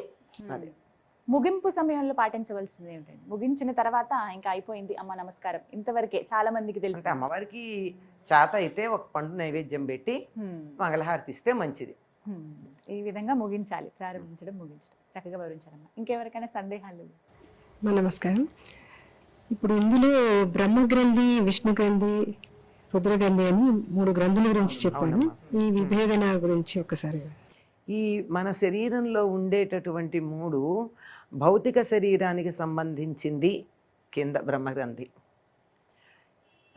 మనస్సుకు సంబంధించినటువంటిది విష్ణు గ్రంథి, ఇమోషన్కి సంబంధించినటువంటిది రుద్రగ్రంథి. మనకి 3 బాడీస్ ఉన్నాయి కదా, ఈ 2 కలిసి భౌతికతకి మూలాధారం మణిపూరకం, స్వాధిష్టానం అనాహతం మనసుకు సంబంధించింది, విశుద్ధి ఇది కలిపి ఇమోషన్ దానికి హయ్యర్ నాలెడ్జ్కి సంబంధించింది. ఇది టోటల్లీ ఫిజికల్. ఈ మధ్యలో ఉండే మనసుకు సంబంధించింది విష్ణు గ్రంథి. ఇవే మనకి 3 కూటములుగా కూడా చెప్పడం జరిగింది అమ్మవారి మంత్రానికి సంబంధించి. లలితా పారాయణ చేసిన వారు అమ్మవారికి తాంబూలం నైవేద్యంగా సమర్పించడం నేను చూశానమ్మా. రీసెంట్గా నేను ఒక నేపాల్ టూర్ వెళ్ళినప్పుడు అక్కడ మేము ఇలా పారాయణ చేసుకున్నామని, వివాహం అయిన వారికి మాత్రమే, భార్యాభర్త ఇద్దరికి తాంబూలం తీసుకొచ్చి ఇచ్చారు. అదే అమ్మవారికి నైవేద్యంగా పెడతారా? అసలు ఏం పెడతారు అమ్మవారికి? షోడశోపచార పూజలో మనకి తాంబూలం ఉంది కదమ్మా. మన సంప్రదాయంలో భోజనం అయినాక తాంబూలం అనేది ఆరోగ్యరీత్యా చాలా మంచిది. అందుకని తప్పనిసరిగా దేవుడి కంటే మనం ఇస్తాం. అమ్మవారికి తాంబూలం తయారు చేయడం కూడా ఒక ప్రత్యేకమైన కళ. మామూలుగా మనం ఏం చేస్తామంటే 3 ఆకులు పెట్టేసి దాంట్లో ఒక్కలు పెట్టి ఇచ్చేస్తాం. అట్లా ఇవ్వకూడదు. ముఖ్యంగా మామూలుగా నిత్యం చేస్తే చేశారు, కానీ దసరాల్లోనూ ప్రత్యేకమైన పూజల్లోనూ చక్కగా సున్నం రాచి, తొడిమెలు తీసి, ఈనెలు తీసి, లోపల వక్క పలుకులు, కర్పూరము, కస్తూరి ఇలాంటివి చాలా ఉన్నాయి సుగంధ ద్రవ్యాలు. ఇవన్నీ వాటికో పాళ్ళు ఉన్నాయి, ఒకటి ఎక్కువ ఒకటి తక్కువ అవ్వకూడదు, ఎంత వేయాలి అంతే ఉన్నాయి. తాంబూలాల్లో కూడానమ్మా ఆడవాళ్ళు తినే తాంబూలాలు వేరు, మగవాళ్ళు తినే తాంబూలాలు వేరు, పొద్దున్న తినేది వేరు, మధ్యాహ్నం తినేది వేరు, భోజనానికి ముందు వేరు, భోజనం తర్వాత వేరు, రాత్రి పడుకోబోయే ముందు వేరు. ఇన్ని ఉన్నాయి తాంబూలాల్లో తేడాలు, చాలా ఉన్నాయి. వీటిల్లో పాళ్ళు ఆకదే ఒక్కదే, మిగిలినటువంటి సుగంధ ద్రవ్యాల యొక్క పాళ్ళని బట్టి ఆ వాసన చూస్తే వీళ్ళు ఇంటికి వచ్చిన వాళ్ళు భోజనానికి వచ్చారో లేదో తాంబూలపు వాసన బట్టి చెప్పేవాళ్ళు ఇంట్లో వాళ్ళు. భోజనానికి ముందు తాంబూలపు వాసన వచ్చిందా, వీళ్ళు భోజనానికి వచ్చారు. భోజనం తర్వాత తాంబూలపు వాసన వచ్చిందా పర్వాలా, మంచినీళ్ళు ఇచ్చి పంపించవచ్చు. ఇలా ఉండేది. ఇంత విశేషంగా ఇప్పటికి కూడా ఉన్నాయనుకోండి, కానీ ఈ తేడాలు కావు. ఇప్పుడు ఉండే భయంకరమైన తేడాలు అనుకోండి తాంబూలాల్లో. అలాంటి తాంబూలం అమ్మవారికి ఇచ్చేటటువంటిది ఇలా తయారు చేసి చిలకలాగా చుట్టూ అమ్మవారి దగ్గర పెట్టాలి. ఇది దసరాల్లో తప్పనిసరిగా, దసరాల్లో కానీ ప్రత్యేకమైన పూజలు చేసినప్పుడు కానీ ఇటువంటి తాంబూలమే అమ్మవారికి ఇవ్వాలి. ఎందుకు అంటే అమ్మవారు తాంబూల పూరిత ముఖి అని ఉంది. అమ్మవారు ఎప్పుడూ తాంబూలం సేవిస్తూ ఉంటుంది. ముత్తైదువులకి తాంబూలం చాలా ప్రధానం. ఇంకా శ్రీ విద్య ఉపాసకులు కొంతమంది పూజకు ముందు తాంబూలం సేవించి కూర్చుంటారు. వాళ్ళ నోరు ఎర్రగా ఉంటుంది, కంపు కొట్టకుండా ఉంటుంది. అంటే మనం చమత్కారంగా చెప్పుకోవడం. ఎందుకంటే అలాంటి ఉపాసన చేసేటటువంటి వారు ఒకవేళ ఏ కారణంగా అన్న స్నానం చేయకపోయినా వాళ్ళ ఒంటి నుంచి దుర్వాసన రాదు. కొన్ని పూజలు అలా రాత్రి ఇవాళ పొద్దున్నుంచి రేపు పొద్దుడి దాకా చేసేటప్పుడు మధ్యలో స్నానం చేయకూడదు, చేయరు. వాళ్ళకి ఏదైనా కాలకృత్యాలకు ఎడితే ఈ దీక్షా వస్త్రాలు పక్కన పెట్టి ఆ కార్యక్రమం పూర్తి చేసుకుని మళ్ళీ వచ్చి ఈ దీక్షా వస్త్రాలే ధరిస్తారు తప్ప మళ్ళీ తలంటి పోసుకోవడం కానీ ఒంటి మీద నీళ్లు పోసుకోవడం కానీ చెయ్యకూడదు. అలాంటివి రోజుల తరబడి చేసేవి కూడా ఉంటాయి. అందుచేత అలా చేసే వాళ్ళ దగ్గర వాసన రాదు. అసలు అమ్మవారి పూజ చేసే వాళ్ళ దగ్గర దుర్వాసన రాదండి. సువాసిన్యర్చన ప్రీత అనే నామం ఉంది. సువాసిని అంటే అక్కడ మంచి వాసన కలిగింది అని అర్థం. ముత్తైదువ అనే అర్థం కూడా ఉంది, లేకపోలే 4 స్థాయిల్లో ఉంటాయి కదా పెద్దానికి అర్థాలు. మంచి వాసన కలిగింది అంటే ఆవిడ దగ్గరికి వస్తే కంపు రాదు, సువాసనే వస్తుంది. కొంతమంది దగ్గరికి వస్తే ఆమె దూరంలో ఉంటే పక్కకి తప్పుకుంటాం. కొంతమంది దగ్గరికి వస్తే వచ్చినట్టు తెలియదు, వాసన ఉండదు. చాలా అపురూపంగా కొద్దిమంది మన సమీపానికి వస్తే వాళ్ళు ఏ సుగంధ ద్రవ్యాలు వాడకపోయినా మంచి వాసన వస్తుంది. ఇది చేసినటువంటి సత్కర్మల యొక్క ఫలంగా వస్తుంది. అంచేత అటువంటి సువాసినిల చేత ఆవిడ పూజింపబడుతూ ఉంటుంది. అటువంటి సువాసినులు తప్పనిసరిగా తాంబూలం వేసుకుని పూజ చేస్తారు. మీరు గమనించండి, దసరాల్లో దీక్ష తీసుకున్న వాళ్ళు భోజనం చెయ్యరు కానీ తాంబూలం వేసుకుని పూజ చేస్తారు. అంచేత అది ముత్తైదువులకు సంబంధించిన లక్షణం. అందుకని సువాసిన్యర్చన ప్రీత ఆవిడ తాంబూల పూరిత ముఖి కనుక ఆవిడికి తాంబూలం తప్పనిసరిగా అలా మొక్కుబడిగా 2 ఆకులు వేయడం కాక చక్కగా తాంబూలం తయారు చేసి పద్ధతి ప్రకారంగా పెట్టాలి అమ్మవారికి. అసలు ప్రసాదంగా కూడా తాంబూలాలు ఇచ్చేటటువంటి ఆలయాలు కొన్ని ఉన్నాయి. ప్రసాదం తాంబూలమే ఇస్తారు. మరొక ప్రశ్న అండి, మీ సందేహం అడగండి అమ్మ. అమ్మ నమస్తే అమ్మ. అమ్మవారి వర్ణన అన్నారు కదా, అమ్మవారి గురించి కిరీటం దగ్గర నుంచి కింద దాకా కొంచెం వర్ణించి చెప్పండి అమ్మా. మీరు చెప్తే చాలా బాగుంటుంది. నేను ఒక రోజు విన్నాను మీదే, మళ్ళీ ఒకసారి వినాలని నా కోరికమ్మా. అంటే లలితా రహస్యనామ సాహస్రం పారాయణ చేసేటటువంటి వాళ్ళు కొంచెం అర్థం తెలుసుకుని పారాయణ గనక చేసినట్టయితే మహాలావణ్య సేవదిహి అనేటటువంటి నామం దాకా ఉన్నది అమ్మవారి యొక్క రూపం మన కళ్ళ ముందు ఉండేట్టుగా చేస్తుంది. సాధారణంగా ఎక్కడైనా పాదాల నుండి శిరస్సు దాకా వర్ణించే పద్ధతి ఉంటుంది. ఏదో మనం అమ్మవారి గురించి మన లలిత లక్ష్మీ అష్టోత్తరం అయ్యాక ఏం చెప్తాము, చెంచలాయన మహాపాదవ పూజయామి, చపలాయన మహాజానుని పూజయామి అని చెప్పి పాదాలు మోకాళ్ళు ఇలా పైకి చెప్పుకుంటూ పెడతాం. కానీ లలితారహస్యనామ సహస్రంలో పైనుంచి కిందకుందేమిటి, ఎక్కడి నుంచి అనే సందేహం వస్తుంది. అటువంటి సందేహానికి కారణం ఏమిటంటే అమ్మవారు చిదగ్నికుండంలో పుట్టింది. అగ్నికుండం, దేవతలందరూ యజ్ఞం చేశారు. ఆ యజ్ఞకుండంలో అలా ఆవిర్భవించింది. ఆవిర్భవించినప్పుడు ఏం జరుగుతుందమ్మా, ఏం కనపడుతుంది ముందు? తల కనపడుతుంది, కానీ ఇలా తలకిందులుగా కనపడదుగా. చేత పాదాల తర్వాత కనపడతాయి. ఆవిడ ఉజ్జద్భాను సహస్రాభ గనక ఆవిడ ఉద్భవించేటటువంటి సమయంలో ముందు ఆ పరిసరాలన్నీ వెలిగిపోయాయి ఆవిడ కాంతితో. ఎలాగంటే మనకి ఉదాహరణ చెప్తూ ఉంటారు, ఎవరైనా చీకట్లో దీపం పుచ్చుకొని వస్తుంటే ముందేం కనపడుతుందమ్మా, దీపపు కాంతి కనపడుతుంది, తర్వాతే వెనకాల మనిషి కనపడతారు. అమ్మవారు 1000 ఉదయ సూర్యుళ్ళ కాంతితో ఉంది గనక ఆవిడ శరీరానికన్నా ముందు కాంతి కనపడింది. ఇప్పుడు వెలుగు ఉంది, ఒక బల్బు ఉంది దూరంగా, బల్బు ఆకారం కనపడదు, ఏం కనపడుతుంది మనకి, వెలుగు కనపడుతుంది. అట్లాగే ఆవిడ అంత వెలుగులో ఉంది గనక ఆ ఎర్రని కాంతి ముందర కనపడిందిట. ఆ కాంతి కాస్త ఇంకొంచెం పైకి వచ్చేటప్పటికి దాంట్లో నుంచి ఆవిడ పెట్టుకున్నటువంటి చేతులు కనపడ్డాయి, ఎత్తిన చేతులు. ఎందుకంటే ఆవిడ దేవకార్య సముద్యత, పుట్టగానే దేవకార్యం చేయడానికి సిద్ధంగా ఉంది. కాసేపు రెస్ట్ తీసుకుంటాను, ఓ గంట మంచినీళ్ళు తాగి కాఫీ తాగండి, తర్వాత నెమ్మదిగా పనిచేస్తామని రిలాక్సేషన్ కాదు. ఉజ్జద్భాను సహస్రాభ చతుర్బాహు సమన్విత, అలా చేతులు ఎత్తి 4 చేతులతో కనపడింది. ముందు చేతులు కనపడ్డాయి అంటే ఇంత ఎత్తు అనమాట. ముందు చేతులే కనపడ్డాయి వెలుగు తర్వాత. ఆ చేతుల్లో ఉన్నటువంటి ఆయుధాలు కనపడ్డాయి. ఆయుధాల తర్వాత ఏం కనపడింది అంటే తలలో పెట్టుకున్న పూలు కనపడ్డాయి. ఏమిటి పూలు కనపడ్డం అంటే అంత పెద్ద ముడి ఉంది ఆవిడికి. కిరీటాన్ని దాటి పూలు కనపడేటంత ముడి ఉంది. జుట్టు ముడి వేసుకోవాలి అని చెప్పడం ఇక్కడ సంకేతం అమ్మ. విరబోసుకోవడం దేవతల లక్షణం కాదు. రాక్షసులు మాత్రమే జుట్టు విరబోసుకుంటారు. దేవతలు జుట్టు ముడి వేసుకునే ఉంటారు, లేదా జడన్నా వేసుకుంటారు. ఆవిడ పెట్టుకున్న పూలు కిరీటం పైనుంచి కనపడుతున్నాయి. పైగా అవన్నీ ఏమున్నాయి? చెంపక, అశోక, పున్నాగ, సౌగంధికల సత్కచ. చెంపకాలు, అశోకాలు, పున్నాగాలు ఇవి ఉన్నాయి. అవి 3 కూడా వేరువేరు ఋతువుల్లో పూసేటటువంటి పూలు. ఇన్ని పూలు ఒకేసారి ఎట్లా ఉన్నాయి అంటే అమ్మవారు ప్రకృతి స్వరూపిణి, అంతా ఆవిడ చేతుల్లోనే ఉంది కానీ అన్ని పూలు ధరించింది. ఆ తర్వాత కిరీటానికి పైన ఉన్నటువంటి కలికితురాయి, ఆ తర్వాత కిరీటం కింద కనపడుతున్న ముంగురుల కింద కనపడుతూ ఉన్నటువంటి బొట్టు, అంటే బొట్టు తప్పనిసరిగా ముఖాన్ని ఉండాలి అమ్మవారిని ఆరాధించే వాళ్ళకి.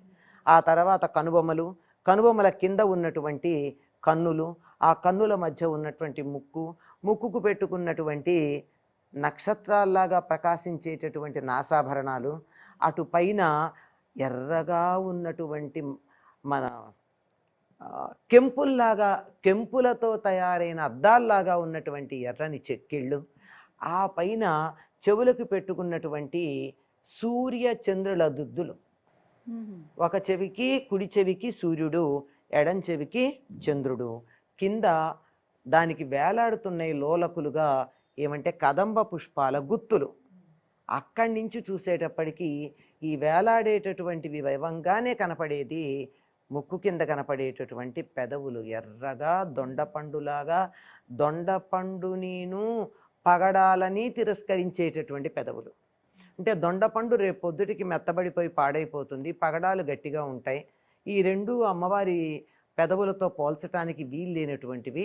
అటువంటి పెదవులు, ఆ పెదవులు కొద్దిగా ఇలా కలిస్తే కనపడనట్టుగా ఉన్నటువంటి 2 వరుసల దంతాలు, ఆ దంతాల మధ్య ఎర్రగా తాంబూలంతో ఎర్రబడి పరిమళాలీనేటటువంటి నోరు, దాని కిందగా ఉన్నటువంటి పోలిక చెప్పడానికి వీల్లేనటువంటి అనాకలిత సాదృశ్య చుబుక శ్రీ విరాజిత, దేంతోనూ పోల్చడానికి వీల్లేనటువంటి గడ్డము అనేటటువంటి సంపదతో ప్రకాశిస్తూ ఉంది. ఆ కింద కామేశబద్ధ మాంగళ్య సూత్రశోభిత కంధర, కామేశ్వరుడి చేత కట్టబడినటువంటి మంగళసూత్రంతో ప్రకాశించే కంఠం కలది. ఒకప్పుడు మంగళసూత్రాలు ఇక్కడికి ఉండేవి, అందుకు నేను ఈ నామాన్ని విడిగా వివరంగా చెప్తున్నా. ఇక్కడికి ఉండేవి మంగళసూత్రాల బిళ్ళలు 2 ఇక్కడికి ఉండేవి. తర్వాత ఇలా పొడుగ్గా వచ్చాయి. ఆ తర్వాత మంచి భుజాలు, చేతులు, కంకణాలు ఉన్నటువంటి చేతులు, అటు పైన ఇక్కడి నుంచి ఇక్కడికి రకరకాలైనటువంటి నగలు అలంకరించబడినాయి. అంటే నెక్లెస్ అని చెప్తూ ఉంటామే, అలాంటివన్నీ కంఠహారాలు. అటు పైన అమ్మవారి యొక్క వక్షోజాలని వర్ణిస్తారు. ఎందుకండి ప్రాచీన సాహిత్యంలో మన వాళ్ళకి దేవతామూర్తి స్త్రీ అవంగానే ఈ రచయితలకి ప్రకోపం వస్తుంది, పైత్యం వస్తుంది, పైత్యంతో ఇలాంటి అశ్లీల వర్ణనలు చేస్తారు అని కామెంట్ చేసేటటువంటి హాఫ్ నాలెడ్జ్ గాళ్ళు బోళ్ళు మంది ఉన్నారు. ఎందుకంటే మేము విన్నదే నాకు తెలిసిన కాస్తే గొప్ప అనుకుంటారు తప్ప విషయం తెలుసుకోరు. ఎందుకు అంటే అమ్మవారిని ఇందాకే ఆవిడ ప్రశ్న అడిగారు, జగన్మాత లోకానికంతా తల్లి. లోకానికంతా తల్లి అంటే లోకంలో ఉన్నటువంటి వాళ్ళందరికీ ఆహారాన్ని ఇవ్వాలి. ఆహారాన్ని ఇచ్చేటటువంటి చోటు ఏదయ్యా అంటే దీనికి తెలుగులో పేరేమిటో తెలుసా? పాలిండ్లు. అంటే పాలకి ఇళ్ళు అవి. ఏ శిశువైనా పుట్టగానే తల్లి వంక ఎక్కడ చూస్తాడండి? ఊహ తెలియంగానే తనకు ఆహారమైనటువంటి తల్లి యొక్క వక్షోజాల వంకే చూస్తాడు. కనుక దాన్ని వర్ణించకపోతే అమ్మవారి యొక్క జగత్ పోషకత్వం ఉండదు. పైగా ఆగమ శాస్త్రానుసారం ప్రతి అవయవాన్ని వర్ణించాలి. అందువల్ల ఆవిడ యొక్క జగత్తుకంతా పోషణ ఇచ్చేటటువంటి పాలిండ్లు అవి ఎక్కడ పడిపోతాయో, ఆ పళ్ళల్లాగా బరువుగా ఉంటే నడుము సన్నగా ఉంది కదా అని చెప్పి దానిని నిలబెట్టడానికి పనికొచ్చేటటువంటి ఆధారమైన కర్రలాగా ఉన్నటువంటి నూగారు, అది కట్టేసినట్టుగా కనపడేటటువంటి ఈ పక్కటెముకల దగ్గర ఉండేటటువంటి ముడతలు, లోకానికంతా కూడా ఆధారభూతమైనటువంటి సృష్టి జరగడానికి కేంద్రస్థానమైనటువంటి అమ్మవారి యొక్క నాభి, లోపల సమస్తమైనటువంటి వాంగ్మయాన్ని తన లోపల పెట్టుకుని గల్లు గల్లుమని మోతలు మోగుతూ ఉండేటటువంటి మాతృకా వర్ణాలని తన లోపల ధరించినటువంటి మొలనూలు కదులుతూ ఉంటే లోపల ఉన్నటువంటి ఆ మాతృకా వర్ణాలు ధ్వనిస్తున్నాయా అన్నట్టుగా ఉండేటటువంటి ఆ ఉదరం. ఆ తర్వాత ఔచిత్యం పాటించటం ఏమిటి అంటే కామే సజ్ఞాత సౌభాగ్యం అర్ధవో రుద్వయాన్విత. ఊరువుల యొక్క మెత్తదనం వర్ణించటానికి ఎవరికి అధికారం లేదు. ఎవరికి ఉంది? ఒక్క శివుడికే ఉంది. అది ఔచిత్యం అంటే. ఆ పైన మాణిక్య కిరీటాలలాగా ఉన్నటువంటి మోకాళ్ళు, మన్మధుడి యొక్క అమ్ముల పొదుల్లాగా ఉన్నటువంటి అమ్మవారి యొక్క జంఘలు, పిక్కలు. ఎందుకంటే మన్మధుడి అమ్ముల పొది అని చెప్పడం కారణం ఏమిటంటే ఈయన కూడా మను విద్య, చంద్ర విద్య అన్న దాంట్లో మన్మధుడు కూడా ఈవిడిని ఆరాధించినటువంటి వాడు, అమ్మవారి యొక్క ఆరాధకుడు.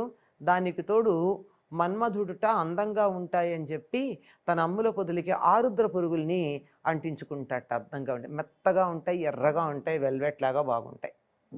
ఇంద్రగోప పరిక్షిప్త స్మరతు ఉణాభజంఘిక అని చెప్తారు.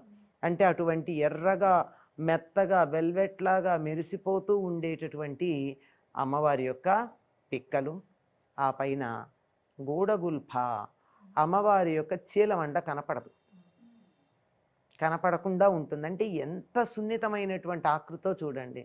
అలాగే ఆడతాబేళ్ల డిప్పల్లాగా ఉండేటటువంటి ప్రపదాలు, పాదాల యొక్క పైభాగాలు ఉన్నాయి. ఆ పద్మాల కన్నా మెత్తగా ఉండేటటువంటి పాదాల అడుగు భాగాలు ఉన్నాయి. అమ్మవారి పాదాల యొక్క కొనగోళ్ళు ఎట్లాంటివంటే ఒక్కొక్క గోరు నుండి ఒక్కొక్క విష్ణువు యొక్క అవతారం ఆవిర్భవించింది. సర్వారుణ నవద్యాంగి, పూర్తిగా ఎర్రగా ఉంటుంది. ఒక్క లోపం చెప్పడానికి కూడా వీల్లేనటువంటి శరీర అవయవాలు ఉన్నాయి అని చెప్తూ మహాలావణ్య సేవది. లావణ్యం అనేటటువంటి దానికి అమ్మవారు నిలయమైనటువంటిది అని తల నుండి పాదాల దాకా, పాదాల నుంచి తల కాదు. ఈ లలితా సహస్రనామం చదివేటటువంటి వారు ఎవరైతే ఉన్నారో అక్కడ మొదలుపెట్టినట్టయితే ఒక్కొక్క నామం ఒక్కొక్క అవయవాన్ని అలా వర్ణిస్తూ పైనుంచే కింద దాకా అలా బొమ్మలాగా కనపడుతుంది. ఇంకా తర్వాత ఆవిడ విశేషాలన్నీ ఉన్నాయనుకోండి. రూపవర్ణన అడిగారు కదా, అంతవరకు చెప్తాను. చక్కగా వివరించి కళ్ళు మూసుకుని వింటే అమ్మా అమ్మవారు అలా మీ మాటల ద్వారా మాకు కళ్ళ ముందు కనపడాలమ్మా. అందులో అక్షర దోషాలు లేకుండా చదువుతుంటే అర్థం తెలుస్తుంది మనకి. అర్థం తెలిస్తే అసలు ఆవిడ రూపం మన కళ్ళ ముందు అలా కదలాడాలి. లేకపోయిన తర్వాత ఎందుకమ్మా చదువుతూ శ్రీమాత అంటే అమ్మ ఏమిటది ఉండు అని అన్నాం అనుకోండి, లాభం లేదు. మీ సందేహం అమ్మా. అమ్మ ఇది లలితా పరమేశ్వరి, రాజరాజేశ్వరి, బాలా త్రిపుర సుందరి, ఈ 3 అవతారాల విశిష్టత కావాలి. ఇవి 3 లలితాదేవి అంశాలు అని అంటారు. అది ఎంతవరకు నిజం? ఎంతవరకు నిజం అంటే నిజమేనమ్మా. ఎంతవరకు ఏమిటి అసలు వాస్తవమే. అమ్మవారు ఆదిశక్తి, మహాశక్తి, పరాశక్తి. ఆవిడ నుంచి ఒక్కొక్క సందర్భంలో ఒక్కొక్క రాక్షస సంహారానికి ఒక్కొక్క రూపం ధరించింది. పొద్దున్నే అమ్మ అన్నం పెట్టేటప్పుడు అన్నపూర్ణ, చదువు చెప్పేటప్పుడు సరస్వతి, తప్పు చేస్తే కాళి. అలాగే భండాసురుని చంపడానికి లలితగా అవతరించింది. భండాసురుడు అంటే పూర్తి బండ, శరీరం తప్ప, మన తెలుగులో అనే బండలా అంతే. శరీరమే నేను అనుకునేటటువంటి స్థితిలో ఉండి తినడం, జీవితంలో ఉన్న దాన్ని అనుభవించడం తప్ప మరొక పరమార్థం లేదనుకునేటటువంటి వాడు భండాసురుడు. బండ పోవాలంటే ఉండాలి, సున్నితత్వం రావాలి. కనుక లలితగా ఆవిర్భవించి వాడిని సంహరించింది. అలాగే భండాసురుడి కొడుకులు ఉన్నారు 30 మంది.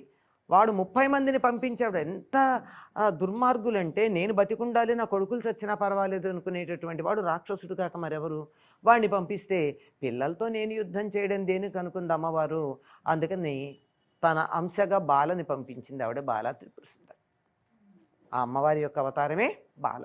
వాళ్ళు 30 మందిని సంహరించింది. ఇలా లలితా పరమేశ్వరి అంతా అయిపోయిన తర్వాత హాయిగా శ్రీమాత శ్రీ మహారాజ్ఞి శ్రీమత్ సింహాసనేశ్వరి సింహాసనం మీద కూర్చుని లలితా పరాభట్టారిక అంటారు ఆవిడ్ని. పరాభట్టారిక అంటే సింహాసనం మీద పట్టాభిషిక్తురాలై లోకాలన్నింటినీ పరిపాలిస్తూ ఉన్నటువంటి రూపం. భండాసురుడు మొదలైనటువంటి రాక్షసులందరినీ ఒక్కొక్కరిని సంహరించిన తర్వాత అమ్మవారు కొలువు తీరి రాక్షస సంహారం అయింది కదా అని చెప్పి విజయోత్సవం చేసుకుంటూ ఉన్నప్పుడు, సింహాసనం మీద కూర్చుని లోకాలన్నింటినీ పరిపాలిస్తూ ఉన్నప్పుడు ఆ తల్లి రూపం లలితా పరమేశ్వరి. దుర్గమాసురుని సంహరించినప్పుడు దుర్గా, చండముండుల్ని సంహరించడానికి కాళి, ఇలా ఒక్కొక్క రాక్షసుని సంహరించడానికి ఒక్కొక్క రూపంతో ఆవిడ అవతరించడం జరిగింది. ఇప్పుడు లలితా సహస్రనామంలో చాలా నామాలు రిపిటేషన్ లాగా వస్తాయి. అంటే మహాశక్తి, అలా మహేశ్వరి, మాహేశ్వరి, ఇట్లా శంకరి, అమ్మ చాలా మందికి ఈ తేడా తెలియక కలిపి చదువుతూ ఉంటారమ్మా. 53వ శ్లోకము ఏదో దాంట్లో అక్కడ మహాశక్తి అని ఉంటుంది. దాన్ని మేము స్వచ్ఛంగా చదువుతామనడానికి మహాశక్తి అని చదువుతూ ఉంటారు. తప్పమ్మ, అది మహాశక్తి. ఇంత గొప్ప వసిన్యాది వాగ్దేవతలు వాళ్ళ అమ్మవారిని కీర్తించేటప్పుడు ఒకే నామాన్ని 2 సార్లు అంటారా? మామూలు కవులే ఒక పదాన్ని రెండోసారి వాడడానికి ఇష్టపడరు. మాలాంటి వాళ్ళమే ఒక పదం ఒకసారి వాడితే దానికి పర్యాయ పదం వాడదామని ప్రయత్నం చేస్తాం తప్ప దాన్నే వాడం. అట్లాంటిది వసిన్యాది వాగ్దేవతలు వాడడం ఏమిటి? కాదు. అక్కడ ఉన్న మహాశక్తి, మహా ఆసక్తి అని అక్కడ, ఇక్కడ మహాశక్తి. అలాగే మహేశ్వరి అని చదివేస్తారు 2 చోట్ల. మొదట వచ్చేది మాహేశ్వరి, మహాదేవి. అక్కడ మాహేశ్వరి అంటే మహేశ్వరుని యొక్క శక్తి మాహేశ్వరి. తర్వాత వచ్చేది మహేశ్వరి. మహేశ్వరి అంటే మహా ఈశ్వరి, ఈవిడే మహేశ్వరి. అక్కడ మాహేశ్వరి అంటే శివుడి యొక్క సప్తమాతృకల్లో ఉన్నటువంటి శివుడి యొక్క శక్తి అని అర్థం. ఇది మాత్రం కొంచెం ఓపిక లేక పుస్తకంలోకి కళ్ళు పెట్టి చూసేటంత శ్రద్ధ లేక ఇట్లా చదువుతూ ఉంటారమ్మా. ఇది చాలా దోషభూయిష్టంగా చదువుతారు. అమ్మవారు దయగల తల్లి గనక మనం తిట్టే తిట్లకి ఆవిడ ఊరుకుంటోంది. ఉదాహరణకి జన్మ మృత్యు జరా తప్త ఏమిటో అది దీర్ఘం తీస్తారు, నోరంతా ఇంత వెడల్పుని పెట్టి. జన్మ మృత్యు జరా తప్త జన విశ్రాంతిదాయిని. ఎందుకంటే అక్కడ ఆపాలి. జన్మ మృత్యు జరా తప్త జన విశ్రాంతిదాయిని కలిపి చదవాలి. జన్మ మృత్యువు జర అనేటటువంటి వాటితో బాధపడుతూ ఉన్నటువంటి జనులకి అమ్మవారు విశ్రాంతిస్తుందని చెప్తామా? ఆవిడ్ని జన్మ మృత్యు జరా తప్త అని సంబోధిస్తామా? జన్మ మృత్యువు జరతో బాధపడుతోంది ఆవిడ. ఇలాంటివి సుమారుగా 26, 27 ఉన్నాయమ్మా ఇలా దోషంగా చెప్పేవి. వీటన్నింటినీ సరిచేస్తూ నేను 28 రోజుల పాటు 2 విద్యార్థుల్ని కూర్చోబెట్టి 2 ముగ్గురిని ఒక్కొక్క అక్షరం ఎట్లా చదవాలి, ఎక్కడ కలిపి చదవాలి, ఎక్కడ విడదీసి చదవాలి అన్నదాన్ని నేర్పించాను 2 విద్యార్థుల్ని. ఆన్లైన్ ఉంది. నా పేరు మీద ఉన్నటువంటి యూట్యూబ్లోనే అనంతలక్ష్మి లైవ్ అని కొడితే వస్తుంది. 28 రోజుల పాటు అఖండంగా ప్రతిదీ చితిస్తత్పద లక్ష్యార్థ అనేది ఎలా ఉచ్చరించాలో కూడా నేర్పించాను. ఎక్కడ మహాశక్తి చదవాలి, ఎక్కడ మహాశక్తి చదవాలి. ఆజ్ఞ అంటారు, ఆజ్ఞ కాకుండా ఆజ్ఞ అనేది ఎలా ఉచ్చరించాలి. ఆజ్ఞ కాదు, ఆజ్ఞ కాదు, ఆజ్ఞ. రాజ్ఞి అంటే రాజ్ఞి అని పిలిచినట్టు ఉంటుంది. మహారాజ్ఞి అన్నాం అనుకోండి, అగ్నిని రమ్మని పిలిస్తే ఇంట్లో అగ్ని వచ్చి కూర్చోటల్లా. మన ఇంట్లో చిచ్చు లేదు, మరి చిచ్చు రాకుండా ఉండాలంటే ఏమని పిలవాలి? మహారాజ్ఞి అనాలి. ఇవి ఎలా ఉచ్చరించాలో, నాలుక కూడా ఎలా పెట్టాలో, పెదవులు ఎలా పెట్టాలో వీటిని కూర్చోబెట్టి నేర్పించానమా. ఇష్టం ఉన్నవాడు చూసుకోవచ్చు. అది చూసి నేర్చుకోవచ్చు. పారాయణ విడిగానే చేసుకుంటారు. అంటే ఒక్కొక్కటి నేర్పించడానికి నా 28 రోజులు నేర్పించానంటే పారాయణ అవ్వదు అంతసేపట్లో. పారాయణ అరగంటలో అయిపోతుంది. నెమ్మదిగా చదివితే, త్వరగా చదివితే 25 నిమిషాల్లో అవుతుంది. కానీ నేర్చుకోవడానికి ఎంత సమయం పడుతుంది? మీరు అడిగినట్టు శా శా షా శ్రీ అంటారు. శ్రీ అని ఎందుకు అనాలమ్మా? శ్రీ కదా, శా షా స. ఈ మూడింటికి తేడాగా ఉచ్చరించడం రాకపోతే ఆ ఉచ్చరించాల్సిన చోటు వచ్చినప్పుడు పైకి అనకండి, నాలుగు కుదరకపోతే నోట్లో అనుకోండి. పైకి మాత్రం అంటే వాతావరణం ఎలా పాడైపోతుంది? ఇందాక మీరు అన్నారు టేప్ రికార్డర్ పెడితే ఏమవుతుంది అని. వాతావరణం బాగుంటుందన్న, మరి చెడ్డ మాటలు వస్తాయి, అక్కడ తప్పుడు అక్షరాలు వస్తాయి. అందరికి ఇది ఒక వెసులుబాటు. ఎప్పుడైనా చూసుకోవచ్చు కదమ్మా, యూట్యూబ్ ఛానల్లో ఉంటే ఎప్పుడైనా చూసి నేర్చుకోవచ్చు. ఎవరైనా అలా పారాయణ చేద్దాము, అక్షరాలు సరిగ్గా మాకు పలకట్లేదు, ఎలా చదవాలో కూడా మాకు రావట్లేదు అనే వాళ్ళకి ఇది ఒక వెసులుబాటు అండి. అనంతలక్ష్మి గారి ఛానల్లో మీరు వెళ్ళి సెర్చ్ చేయండి, చక్కగా మీరు పారాయణ చేసుకోండి, అమ్మవారి అనుగ్రహం పొందొచ్చు. అమ్మా, అమ్మవారి గురించి మాటల్లో మీరు ఇందాక వర్ణించారు. చివరిగా నాకు కొన్ని సందేహం ఏంటంటే, అమ్మవారికి ఏ రంగు అంటే ఇష్టం బాగా లలితమ్మకి? మామూలుగా ఆవిడకి ఎరుపు వర్ణం ఇష్టం. అక్కడ సర్వారుణ అన్నాం కదా, అలాగా తర్వాత మందార కుసుమ ప్రియ. ఆవిడకి పెట్టుకునే అలంకారంగా పెట్టే నగలు కూడా లలితా స్వరూపం గనక అయినట్టయితే, ఒక్కొక్కటి వేరు మళ్ళీ లలితా స్వరూపం గనక అయినట్టయితే కురువింద మణిశ్రేణి కనత్ కోటీర మండిత, కురువిందమణులతో ఉన్నటువంటి కోటీరమే పెట్టుకుంటుంది కనుక ఆవిడ దాడిమి కుసుమ ప్రభ. అందుకని లేత ఎరుపు అంటే మరూన్ కాదు, లేత ఎరుపు. దానిమ్మ గింజ పండు కాదు, దానిమ్మ పువ్వు ఉందే, దానిమ్మ పువ్వు ఎరుపు ఏదైతే ఉందో ఆ రంగు, అందులో కొంచెం ఛాయ అటు ఇటు ఉన్న అమ్మవారికి ప్రీతిపాత్రం లలితా రూపంగా ఉన్నప్పుడు మాత్రం. అమ్మవారికి ఇష్టమైనటువంటి ఆహారం మనకి 6 రకాల అన్నాలు చెప్పబడ్డాయి అందులో. ముద్గౌదన ప్రీత చిత్త, దధ్యన్నాసక్త ప్రీత, ఇలాంటివన్నీ. స్నిగ్ధోధన ప్రియ, గుడాన్న ప్రీత మానస, పాయసాన్న ప్రియ అయ్యాక చివరికి ఏం చెప్పారు? సర్వోదన ప్రీత చిత్త అన్నారు. సర్వోదనముల యందు ప్రీతి కలిగినటువంటి మనస్సు కలదు అంటే సాత్వికమే సుమా. సాత్విక ఆహారం. చాలా గమ్మత్తుగా మీరు అడిగిన ప్రశ్నకి ఇక్కడ సందర్భం వచ్చింది కనుక చెప్తున్నాను. అల్లపు గారెలు అని రాస్తారు. గారె అనకుండా అల్లం ఎందుకు చేర్చారో నాకు ఎప్పటికీ అర్థం కాదు. ఎవరు చెప్పారో తెలియదు.